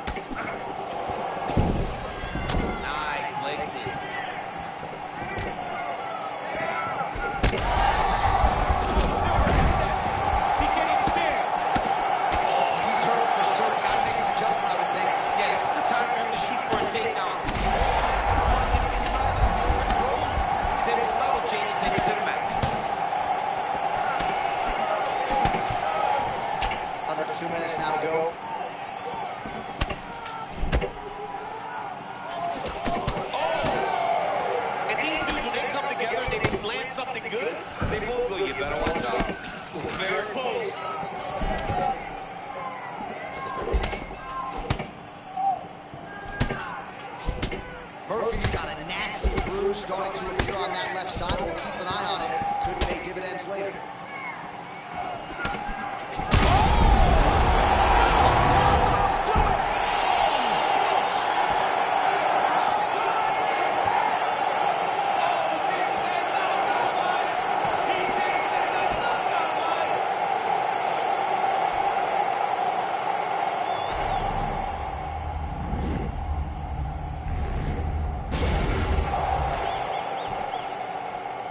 Buffer now with the official decision. Ladies and gentlemen, referee Paul Howard has all set for this contest at 3 minutes, 29 seconds of round number 2. The winner.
You okay? You good? Let's go. All right, Davison Figueiredo, usually a fast starter. Going to be interesting to see how he approaches the early portions of this round here. He is methodical. He can strike and grapple with any man in this division. But this matchup, he believes, provides him a lot of advantages. Let us see how it plays out. Oh, you can see all of Garbrandt's athleticism as he leans into that hook. I mean, it's one of those strikes. This might be the biggest shot of this entire fight. He landed a massive hook to put his opponent on wobbly legs. Big right hand. Oh, nice left hook. Body shot.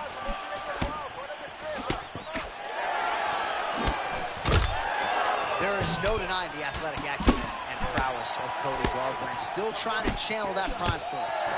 Cody Garbrandt's a wrestler boxer, and you can see it in the stand, right? Moving forward, feinting, moving the right hand. The moment he gets you to react, Cody can explode with either a takedown or that nasty striking that he has. Cody tells stories of he and his brother Zach going at it for days.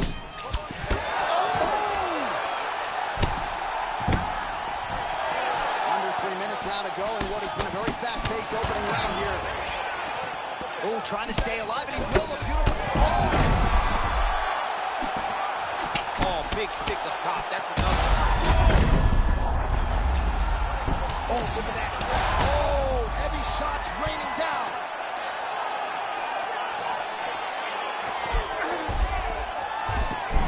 He was trying to pass that, but don't know. His opponent said no way. Garbrandt gets back up to the feet now. All right, so he has landed a lot of big shots here early. Hasn't gotten him out of there as yet. No, he hasn't gotten him out of there because the guy's very tough. But these opportunities, you have to take advantage of them. Oh! I mean, what a fight! This dude is hurt, but he's still fighting.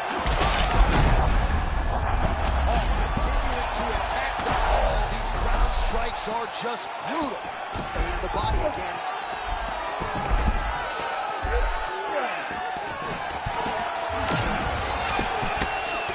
Garbrandt's boxing looks sharp tonight, DC. You know, his uncle Robert Meese in the corner has got to like what he's seeing out of his nephew tonight.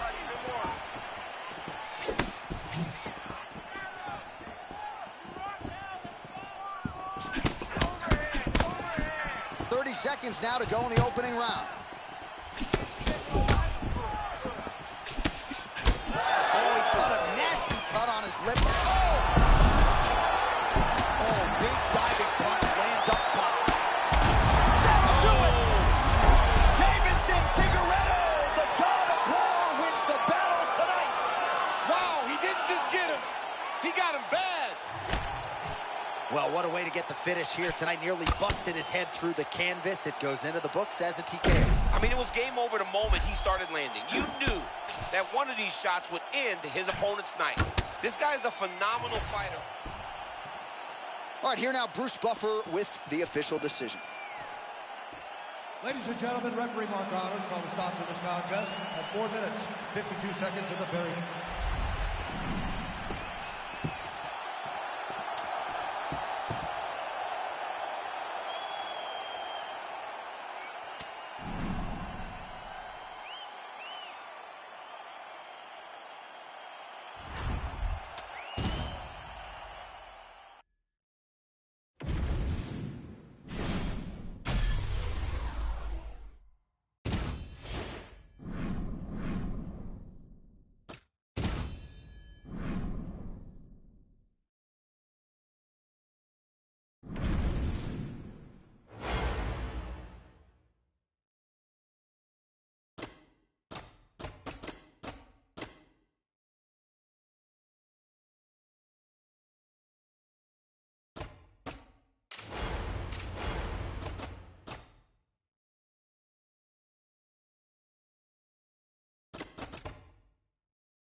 You ready to fight?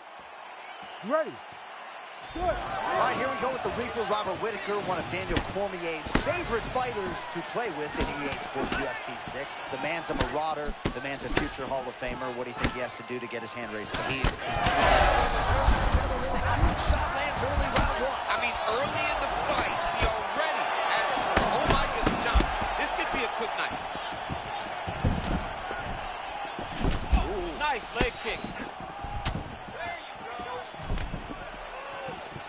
All right, so a stunning strike moments ago. Now we'll see the extent to which his opponent has recovered. They're going at it here.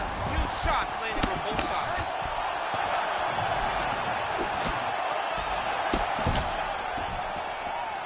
Oh, how good is this? 1 minute into the fight, and we got a full-on brawl. These guys said that they were going to point to the octagon and they were going to fight. Did I believe them? No. So right now, I am so wrong. They are doing exactly what they said. Yeah, shades of Max Holloway against Ricardo Lamas back in the day. Oh, that's a clean counter upstairs by Robert Whittaker. Whittaker with that bounce in his step. We'll see if he can create an angle for that jab early on. Tremendous athlete is Robert Whittaker, a guy that's never stationary, always moving when he decides to attack, whether it's wrestling or striking.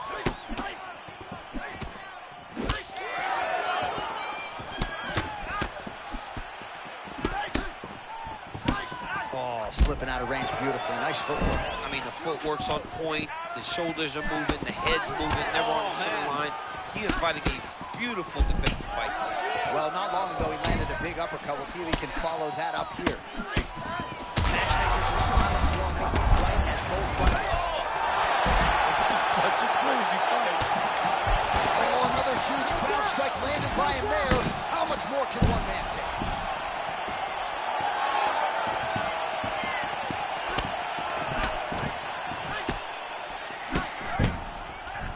Let's go. 90 seconds to go now. All right, champ, now we're starting to see some bruising on that. Massive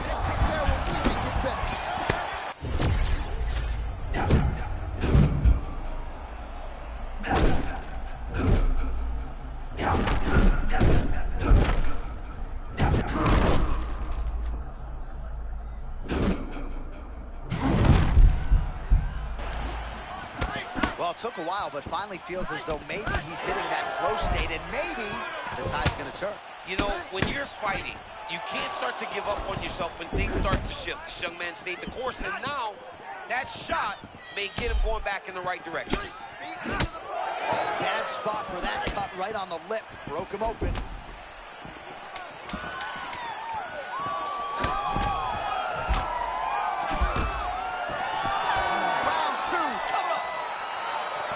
There's the horn indicating the end of the round, so the fighter now with a cut on his lip. That is something he's going to have to deal with. You see the cut man. All right, let's check out some of the action, DC, and how about that? Ready to fight? Ready. Here we are, early round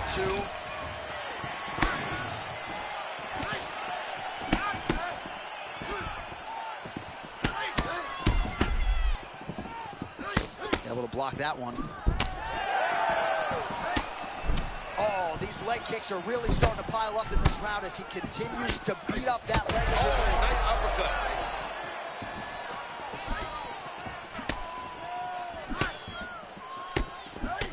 Well, no feeling out process tonight. Both fighters invoking damage on the other, DC. Yes, we knew this was we knew that this was a tough fight. We knew that both guys would be very evenly matched in this fight, but we didn't expect to see this type of war between these two guys. Oh, nice slip there. It sounds simple, right? Hit and don't get hit, but this guy's defense has been sharp tonight. Cat and mouse. You got to play cat and mouse. Hit, don't get hit. He does a great job of that.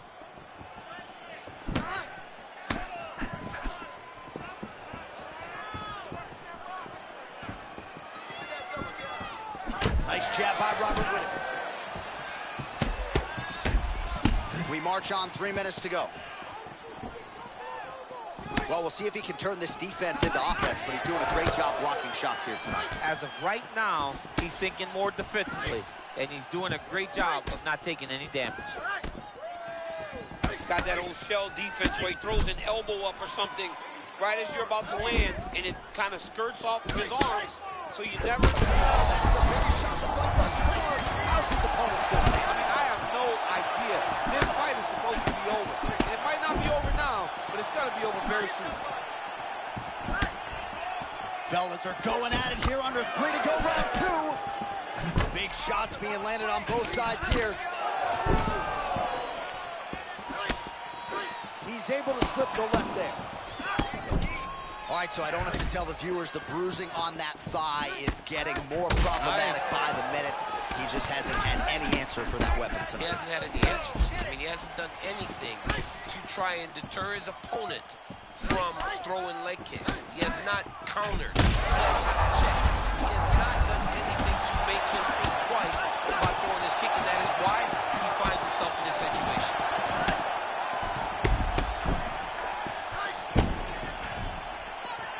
Back to the left hand now, unable to connect. Wow, nice job there in complete survival mode. I don't know how he didn't get knocked down. Yeah, this guy's a fighter, man. His warrior spirit will not allow for him to quit. So this guy just kept going, and he stays in the fight.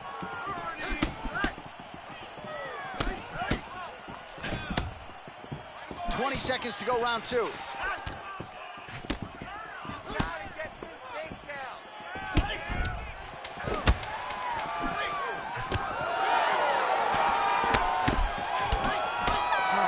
In the books.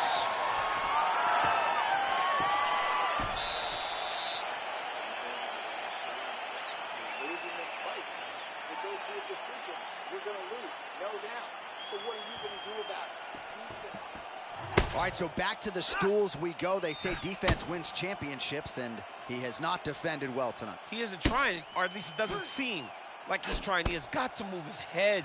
He's trying. You ready to fight? Ready. Third round underway.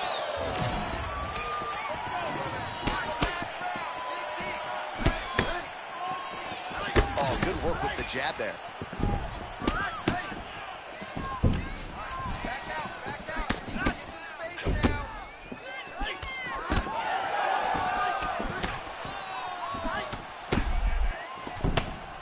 Well, protect your neck, they say. I mean, this is really high-level mixed martial arts defense. I hope the judges are paying attention. Yeah, and you know, in...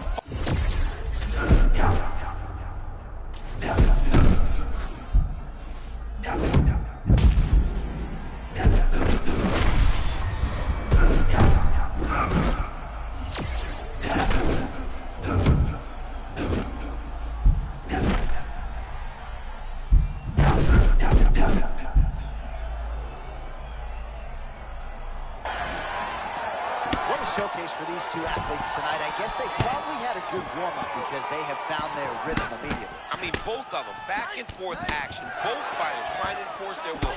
Neither one gets momentum, the other comes charging back and sways in the opposite direction. Well, he put so much stock into this fight, and now we're late in the game, and if he doesn't get a finish, this opportunity goes by the board. I mean, it's almost over. Right now, he's got to start throwing everything he can find at his opponent and hope that he can force a mistake and overwhelm his opponent to try to get a finish.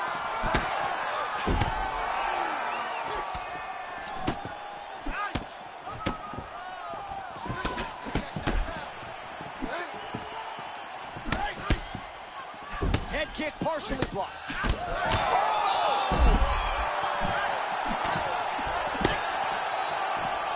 Under 2 minutes in our third and final round. Oh, my goodness. Man, this is crazy. He's hurt, but he's still firing.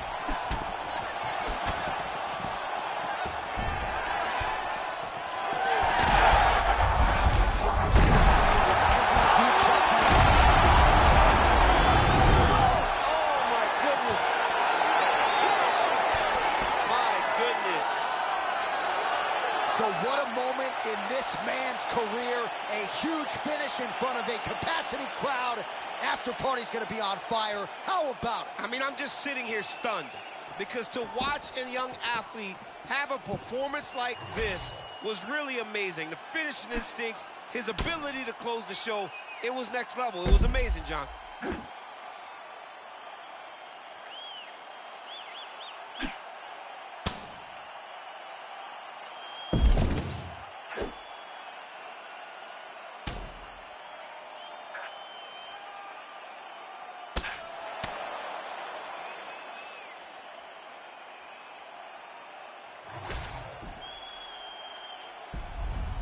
Well, he's still on the right side of...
You ready to fight? Ready. Do it. Standing room only as we get ready to watch one of the greatest lightweights of all time perform yet again. Your former teammate, Khabib, the Eagle, Nurmagomedov, and it almost becomes matter of fact when he wins, right? Even if he's injured or doesn't have his best stuff, always gets the hand raised at fight's end. That's why he got that 0. It's very difficult to not make any mistakes over the course of a long career. Khabib has made no mistakes. Tonight, he looks to do that again. Oh, Nurmagomedov with an early land with the left hand. Love that lead left hook by Nurmagomedov. It's almost a jumping hook. try to close the distance on his opponent. And I didn't call it out at the time, but there was a pretty significant uppercut that landed a moment ago. All right, so early round one action, and he's been a little bit inefficient when it comes to his striking game. He's going for broke. Yeah, he's swinging, but he's not having much success. He's got to slow down a little bit, pace himself to make sure that he can fight the whole fight. He turned his entire body into that uppercut, and it landed exactly as he was. Oh, not a lot of defense there. Johnny cannot keep taking these shots to the head. Under 3 minutes now to go in what has been a very fast-paced opening round here. All right, so his power has certainly been heard from early. Appears as though maybe the opponent has recovered a little bit. Yeah, but he put him on notice, John. He knows now that if he wades into the danger, it can be very problematic for him. Pimlet's eye looks to be cut open from one of those strikes. Yeah, he's got hit in the eye and not Oh, hang on a second, champ. Cut your mic. Huge shot landed by him. How good was that counter as he lands the uppercut? Strike gets through. This could be over soon. Back to the feet now. Oh my goodness, what a fight.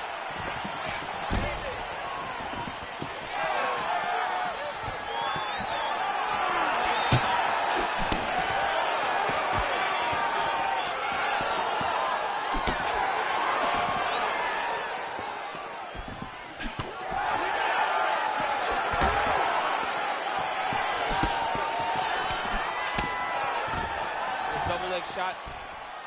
Oh, slams him down with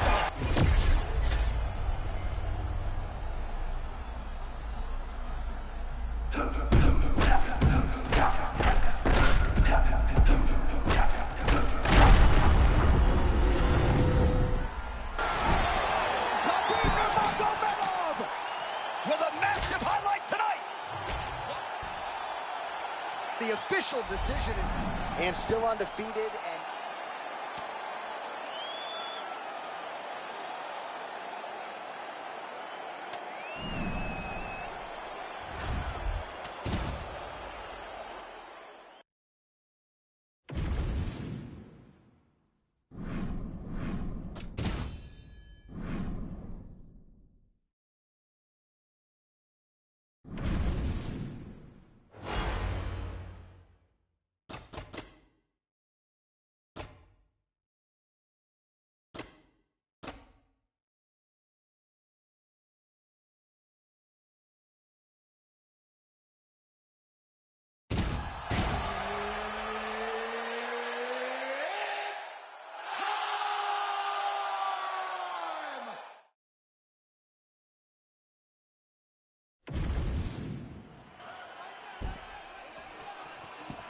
You ready to fight?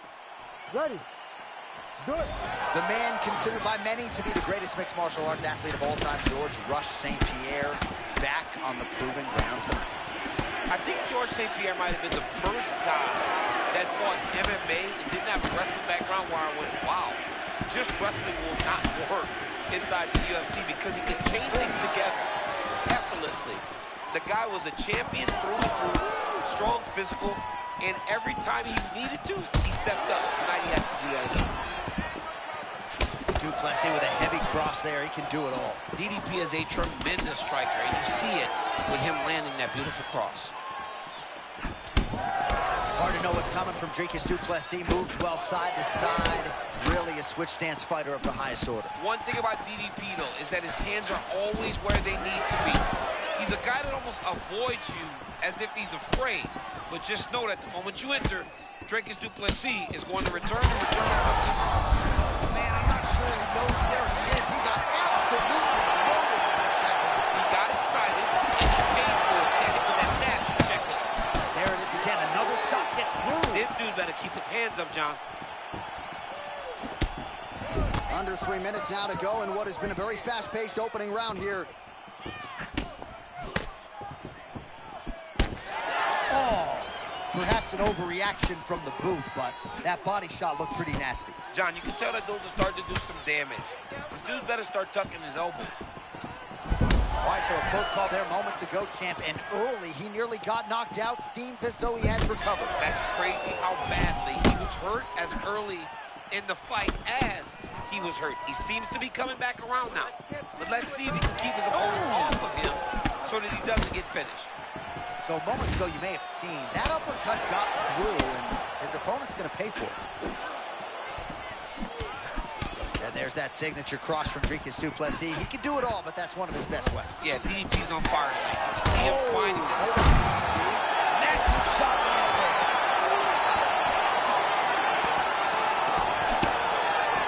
Oh, looking to fire back now. He is tougher than me. I mean, he's trying to stay alive.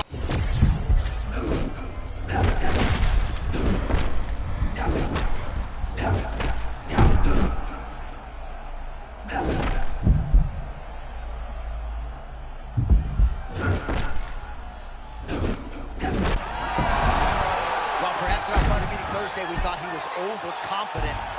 Not at all the case. He's on fire tonight. Well, when you prep the way that he's prepped, you walk into a meeting and speak the way that he did. And his performance is showing that this wasn't just talk. He's all action. St. Pierre's eye now closing up.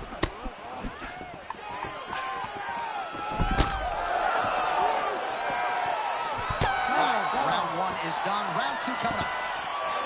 All right, that's the end of the round. You see the fighter's got a cut on his lip. Not necessarily a Robbie Lawler lip opening, if you know what I'm talking about, but certainly something that could be a source of adversity here moving forward. Cut man in there quickly to try to shore it up. All right, so there's the horn. He got knocked down. You ready to fight? Ready. All right, here we go, round two.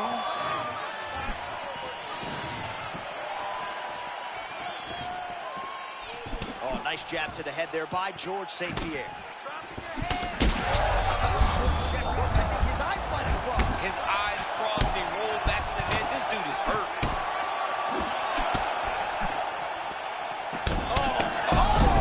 See, there it is.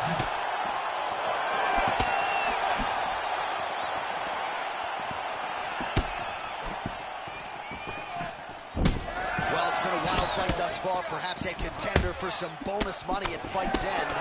These guys are going to have to dig deep. They're both hurt. They're both hurt.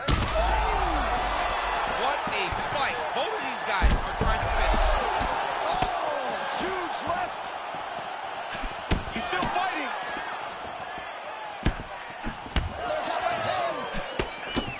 They just crash into each other, and every time you wonder who's going to fall. Getting into the level change now. Perhaps trying to switch things up after he got tagged on the feet. Well, nice job there a moment ago as he gets the takedown with relative ease. Caught him sleeping, John. That was nasty. Oh, nice combination of ground and pound here by Dricus du Plessis. Oh. Right down. Oh, and there's another ground strike for good measure. Great job getting out of harm's way. Du Plessis again, always moving, nice body attack. He has mixed up his targets beautifully. George St. Pierre, for most, the greatest of all time when it comes to MMA athletes, high fight IQ. And Both of these gentlemen are putting it on the line.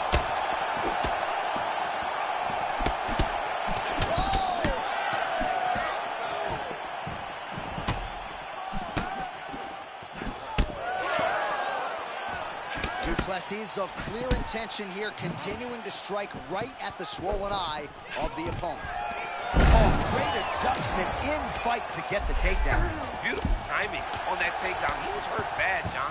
For him to secure that takedown. Oh, DC, touch your top lip to your bottom lip for a second. We got a submission going on. That guillotine is tight. Oh, submission defense on full display there. He said that he was very aware of what this guy brought to the octagon and it showed in that defense. All right, 45 seconds now to go in the round. Oh, nice movement to avoid that strike coming down. Great defense by the defensive fighter. St. Pierre's back in half guard. He's very comfortable here. Oh, man, that eye looks so swollen now. You've got to wonder whether or not that might be a fractured organ.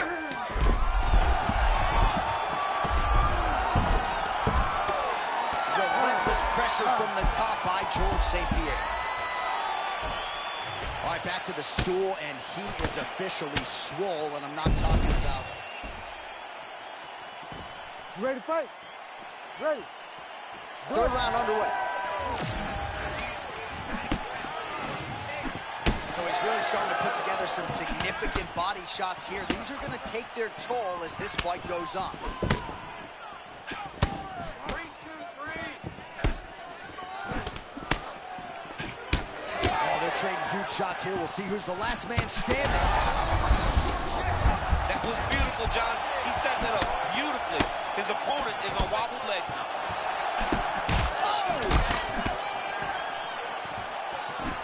Oh, he took a left hook there.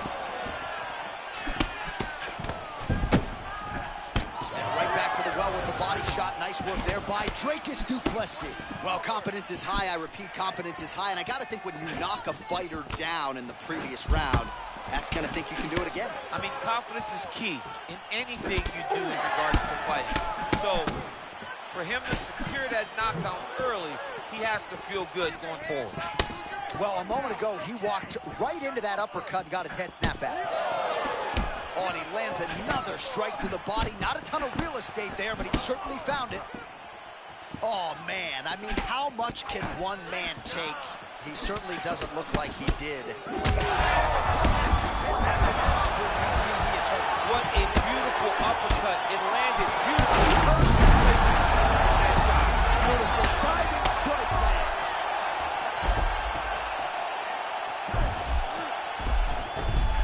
Gets the elbow up into the target. In the half guard. Now he's going full mount. Just over 2 minutes to go in our third and final round. Great shot from the top position. He's done it. He's done it. Du Plessis back in half guard. Very comfortable here. Nice transition into full guard here. We'll see what he chooses to do now. He's going to be trying to pass to half or eventually get to full guard. Full mount, sorry.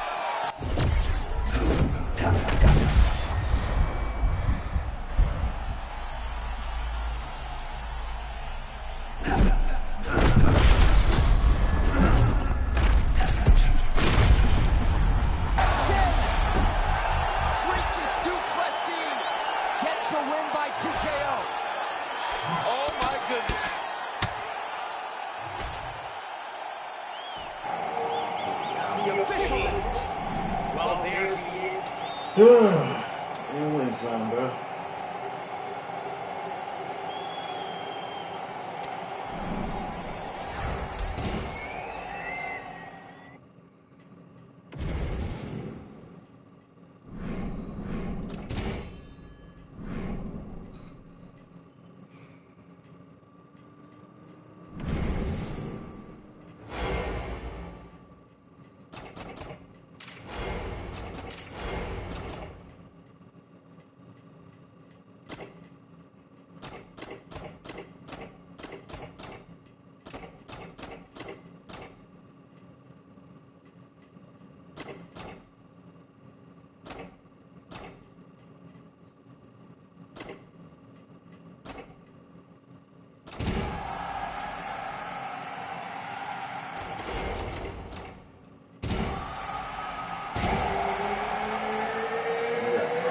Give me a reason why you fucking blatantly again. Give me a fucking reason. Don't just jump on this joint.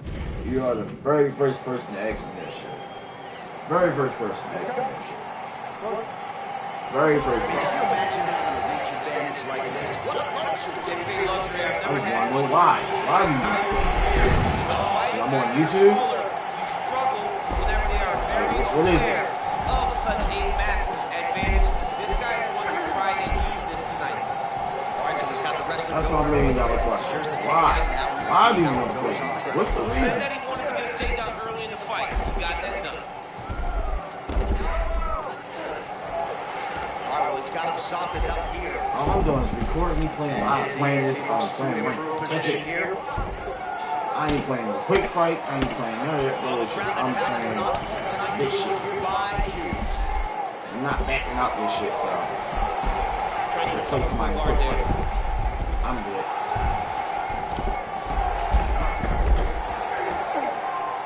Get mad if you want to. Lands a flush elbow. I do my phase on rank. You can't catch me on rank, man. This is not where you want to be against this dude. Oh, what do we got here? Looks like an arm triangle attack. That is tight. All right, so he lets go of the submission.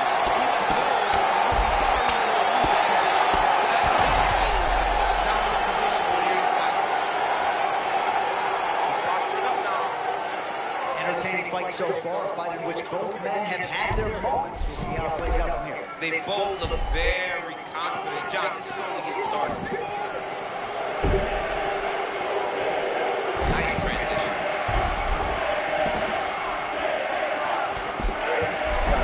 St. Pierre's back in full go. Really maximizing his shots here on the ground. Oh, nice job to split his guard and get the ground strike home again. All right, butterfly guard now up against the fence, DC Thomas. Yeah, and he's got some opportunities to get up here. He's got a Great reaction there. Timing as well to get on top. beautiful job recognizing he had an opening. Took it, and now he changed position. St. Pierre's right back to the full round punch. Postures up. Huge ground and pound strikes finding the hole.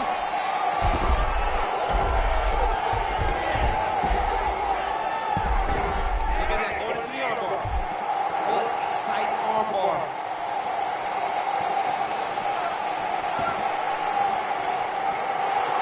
That's gotta be it. Oh, he's out. He actually escaped. Look, I gotta start writing these dudes obituaries, man. I always think they're done. Surprise me. Ooh, postures up and now goes with the big strike to the body. Well done there by George St. Pierre. Back into full guard. Leave my hand So, you don't like hanging out with the pitch. No, you don't want to stay there too much of a submission threat. You gotta pass. 5 minutes down, potentially 20 to go. All right, so there's the end of the round.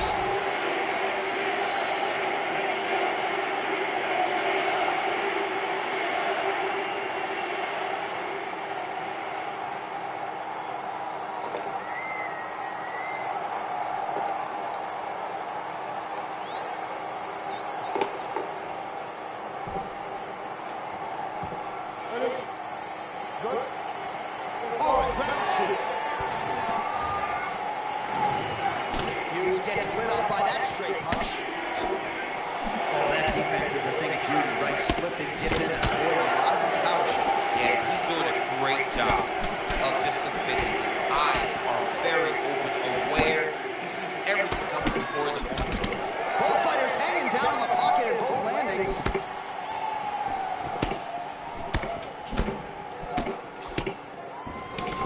George St. Pierre, outstanding jab, oftentimes a range to an end, which is his takedown.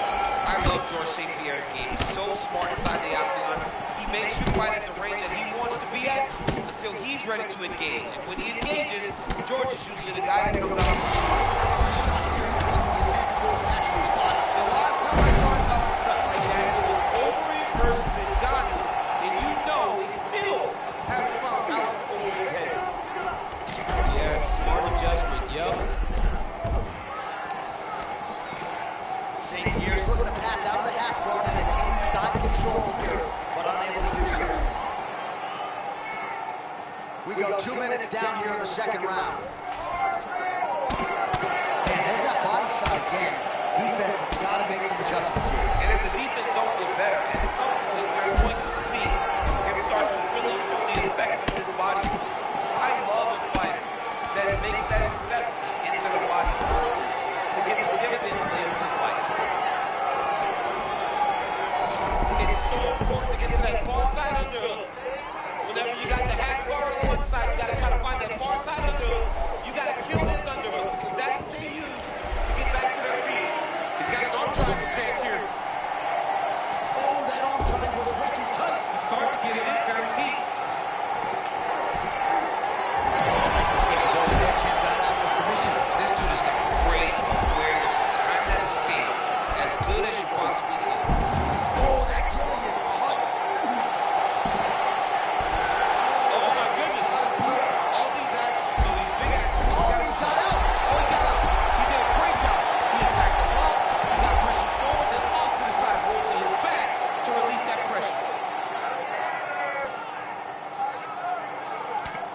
minute now to go in the round. Full guard now. For the top fighter, you got to be very careful because most submissions come from the full guard. So advance to half. Oh, you're trying to get. It looks like he's trying to get this arm triangle. All he's got to do is get to the side, get his chest out the back. Oh, he escapes. He got out. Wow, that is great submission defense. Butterfly guard here up against the fence. If you're the dominant fighter champ, what are you trying to do? I'm trying to circle him off the fence. I'm trying to put my body between him and the octagon. I'm not allowing him to use the octagon as a barrier to get back to the center. There's the horn signifying the end of the round and Hughes' corner. Oh, I'm not sure the extent.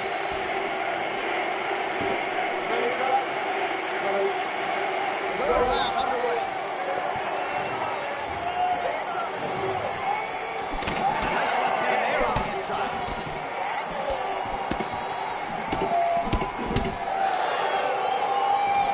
Going to do some really significant damage to the body here. Another strike lands there.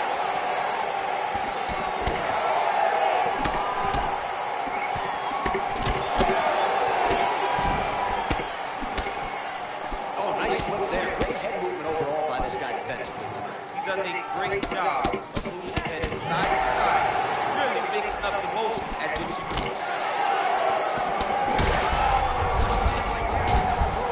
And it was perfect. It was absolutely great placement on that uppercut.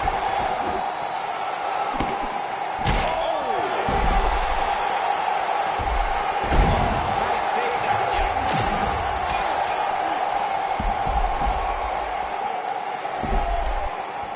That was nice. Excellent ground and pound here by Hughes.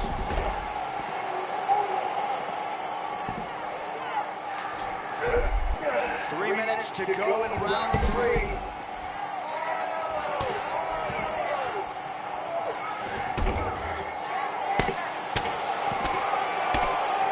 Lands the ground and pound strike.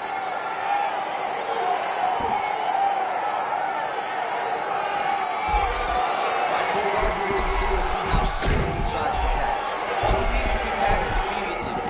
In the full guard is where you are in most danger as a top fighter because they have all of their submissions. They have the guillotine, they have the armbar, they have the kimuras, they have all their locks when they're in the full guard.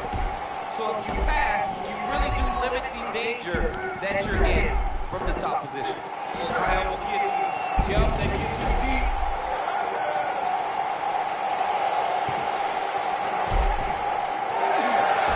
Ooh, I thought it was tight, but he escaped the submission there.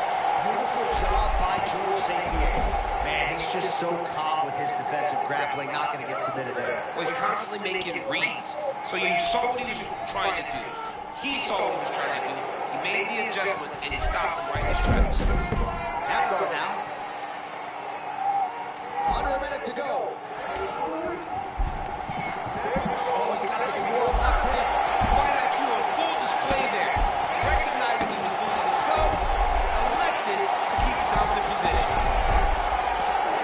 Hall of Famer Hughes ground and pound from half guard now. Let's see if he can do some damage. He's working on the armbar. This one's tight.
All right, here we go. First round is underway. No denying the big reach advantage for him tonight. We'll see if he can get that jab going. Look for him to circle on the outside. Use that long jab to keep his distance and only engage on his terms.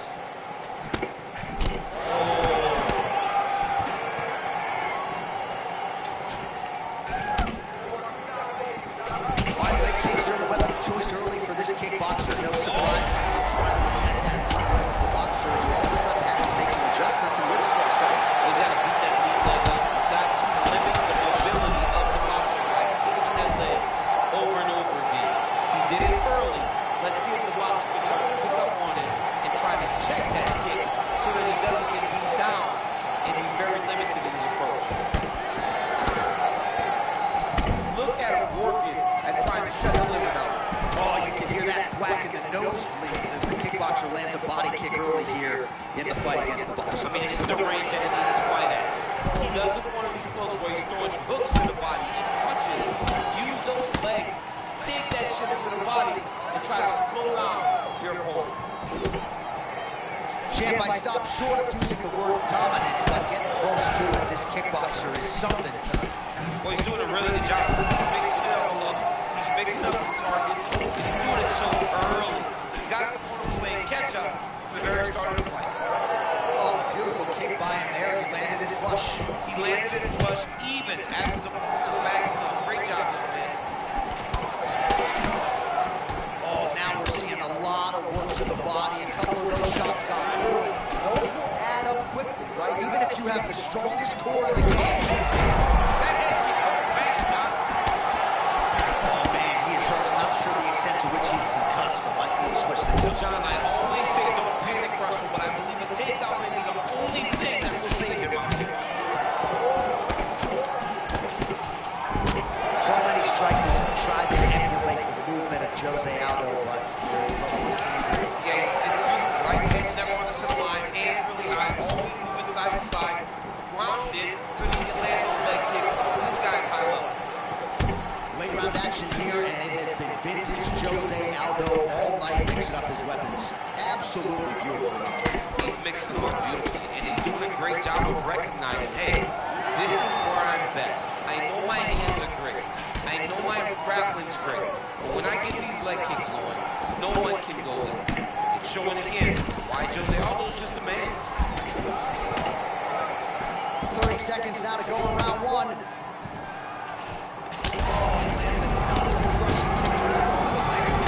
Committed with that weapon, and this might be over soon. Yeah, he is not kicking to the leg. He's kicking through the leg, and you see his opponent limping now all around the octagon.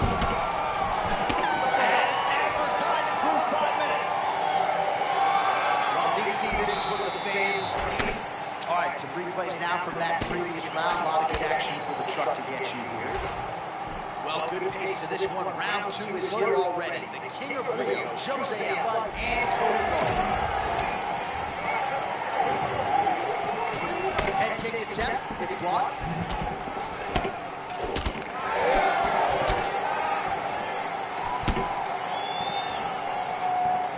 Nice land with that punch, clearly taking advantage of his big edge and reach. Lands another strike to the body, really starting to connect on a lot of shots to the midsection, and these will take their toll as this fight goes into the latter rounds.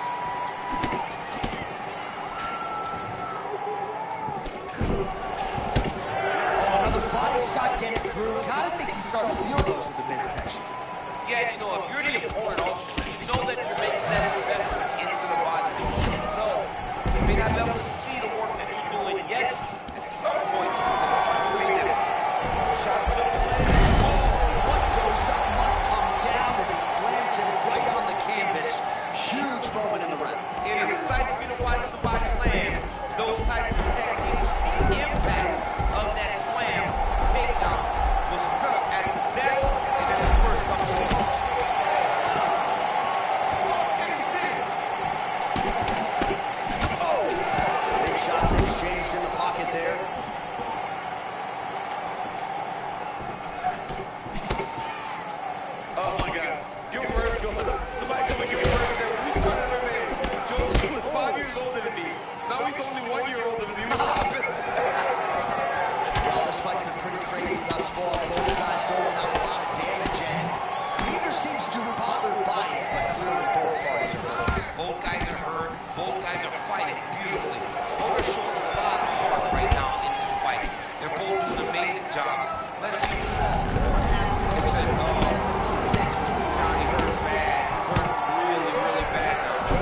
his lip. Thankfully, he's alive.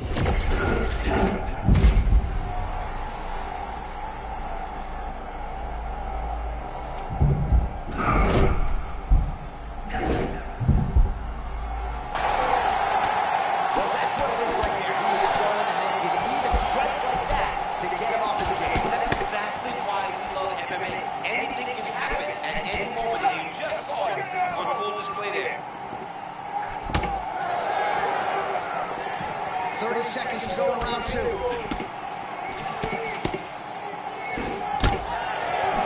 And he continues to work the body. Oh my goodness, just the way he threw it up. Pinpoint uppercut there. That was nasty. He's got his opponent real bad. Now he's got to go for the finish. Look at him dude trying to hold it down still. Oh, what a round. How good was that? All right, there's the horn indicating the end of the round. So the fighter now for the... Well, he had a lot more than a puncher's chance coming in. Big knockdown for him in the previous round. DC, talk us through the highlight. He got in his opponent's face, landed that big punch that put his opponent flat on his back. He couldn't get the finish, but if he lands one more time just like that, he will get the victory.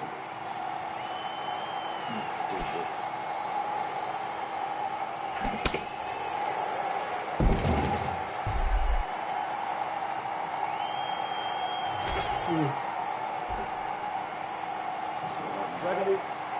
Go. All right, so here we go. Third and final round.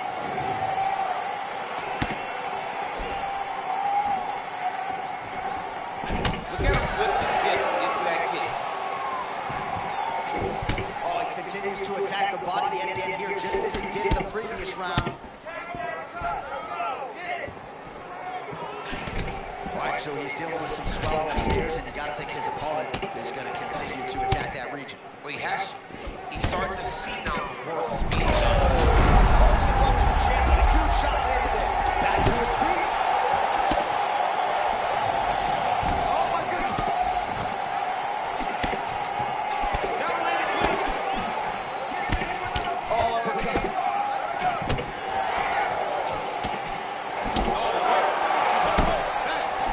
Oh, big left.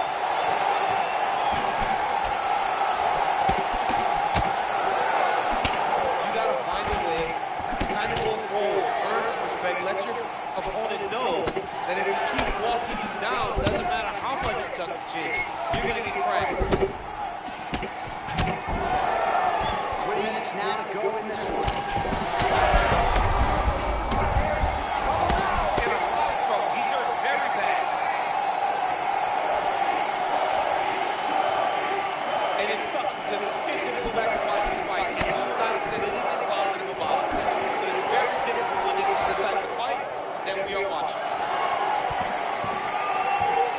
All right, so the uppercuts have been a big part of the storyline in this one, but the setups have really been key for him. He's not telegraphing that strike, and the opponent hasn't been able to adjust. He has not been able to see them. It's a very tricky punch, especially in the way that he throws it. He throws it at a time. You expect so many different strikes, but it's because he has such a vast knowledge of just finding that strike. Now the shot is blocked. Oh, there it is again as Garbrandt lands the hook shot. Lands there, and somehow his opponent's chin held up. His opponent's chin held up, but you do not want to be on the receiving end of those types of strikes. Oh, beautiful.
The most craziest thing is I'm basically saying watching people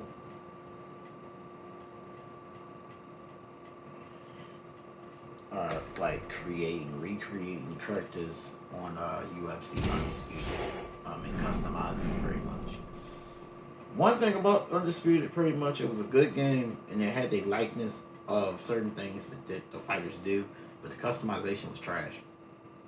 Every fight looks exactly the fuck the same, pretty much. And I'm gonna basically give y'all a prime example of this shit. I'm gonna zoom into the generic character pretty much. This is the character you get. This is what you create. UFC, for what's name for long, EA. Nah, this not EA. This is what was it with? What was it with? UFC Undisputed with THQ, right? You know, or whatever, very much. The customization was, it lets you create whatever, it lets you create, like, give you different hairstyles and stuff like that, but the face sculpture was always the same. Same thing goes with Def Jam Fight for New York. Fight for New York had the same freaking face sculpture. No matter how much you do to make your character look different, your character is going to look exactly the same as the next person to create their character. It's just going to be like a fat version with that generic face, and for some reason, because back in the day, they didn't have they didn't pretty much have face expressions. So basically, if your character was looking like pretty much your character, back in the day, characters didn't have face expressions. That's just a prime example. UFC Undisputed didn't have face expressions. Now we got this shit, and we want to basically see them basically create like Def Jam Fight for New York, or another UFC game that have a good customization mode, pretty much, so we can create something, so we can create better characters, pretty much. Because I see this guy who's basically trying to make his roster look updated, pretty much. So he basically he's trying to make this fighter. He's trying to make this fighter. So hope y'all can see it. Trying to make this fighter into this.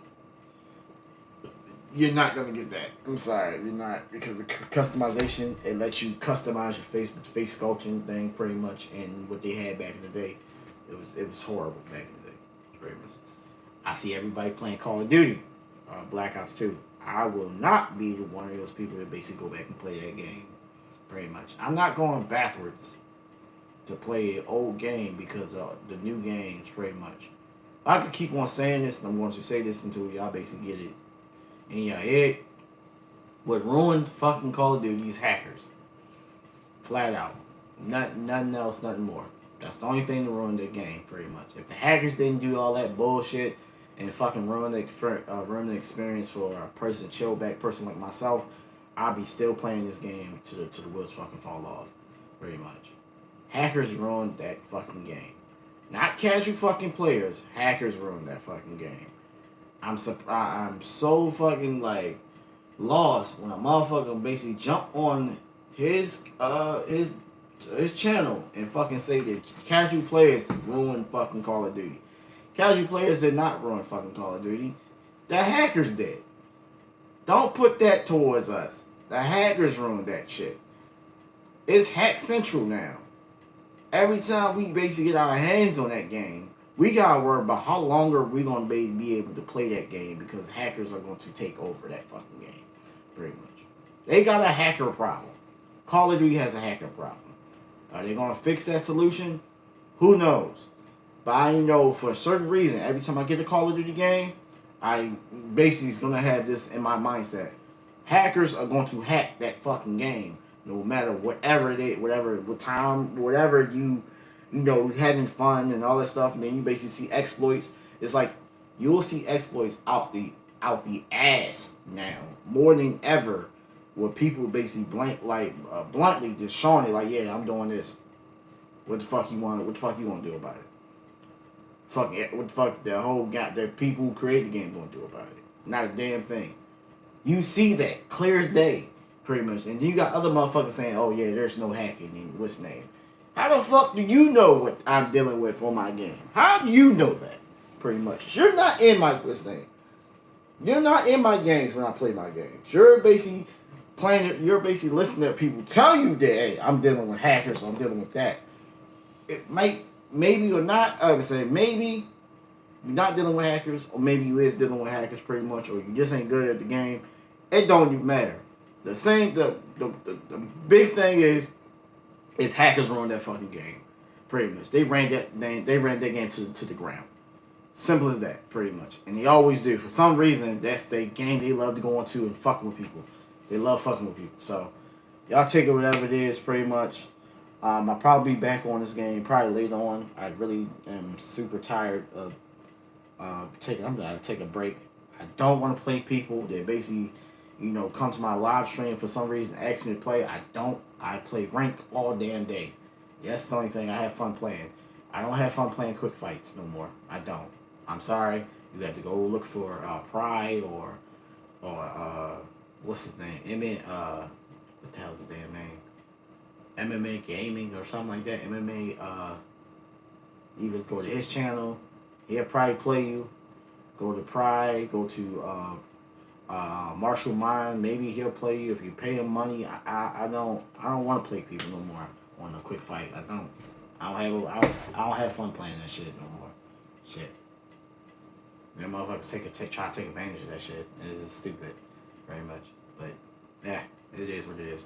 I'll see y'all people later, man. Peace out.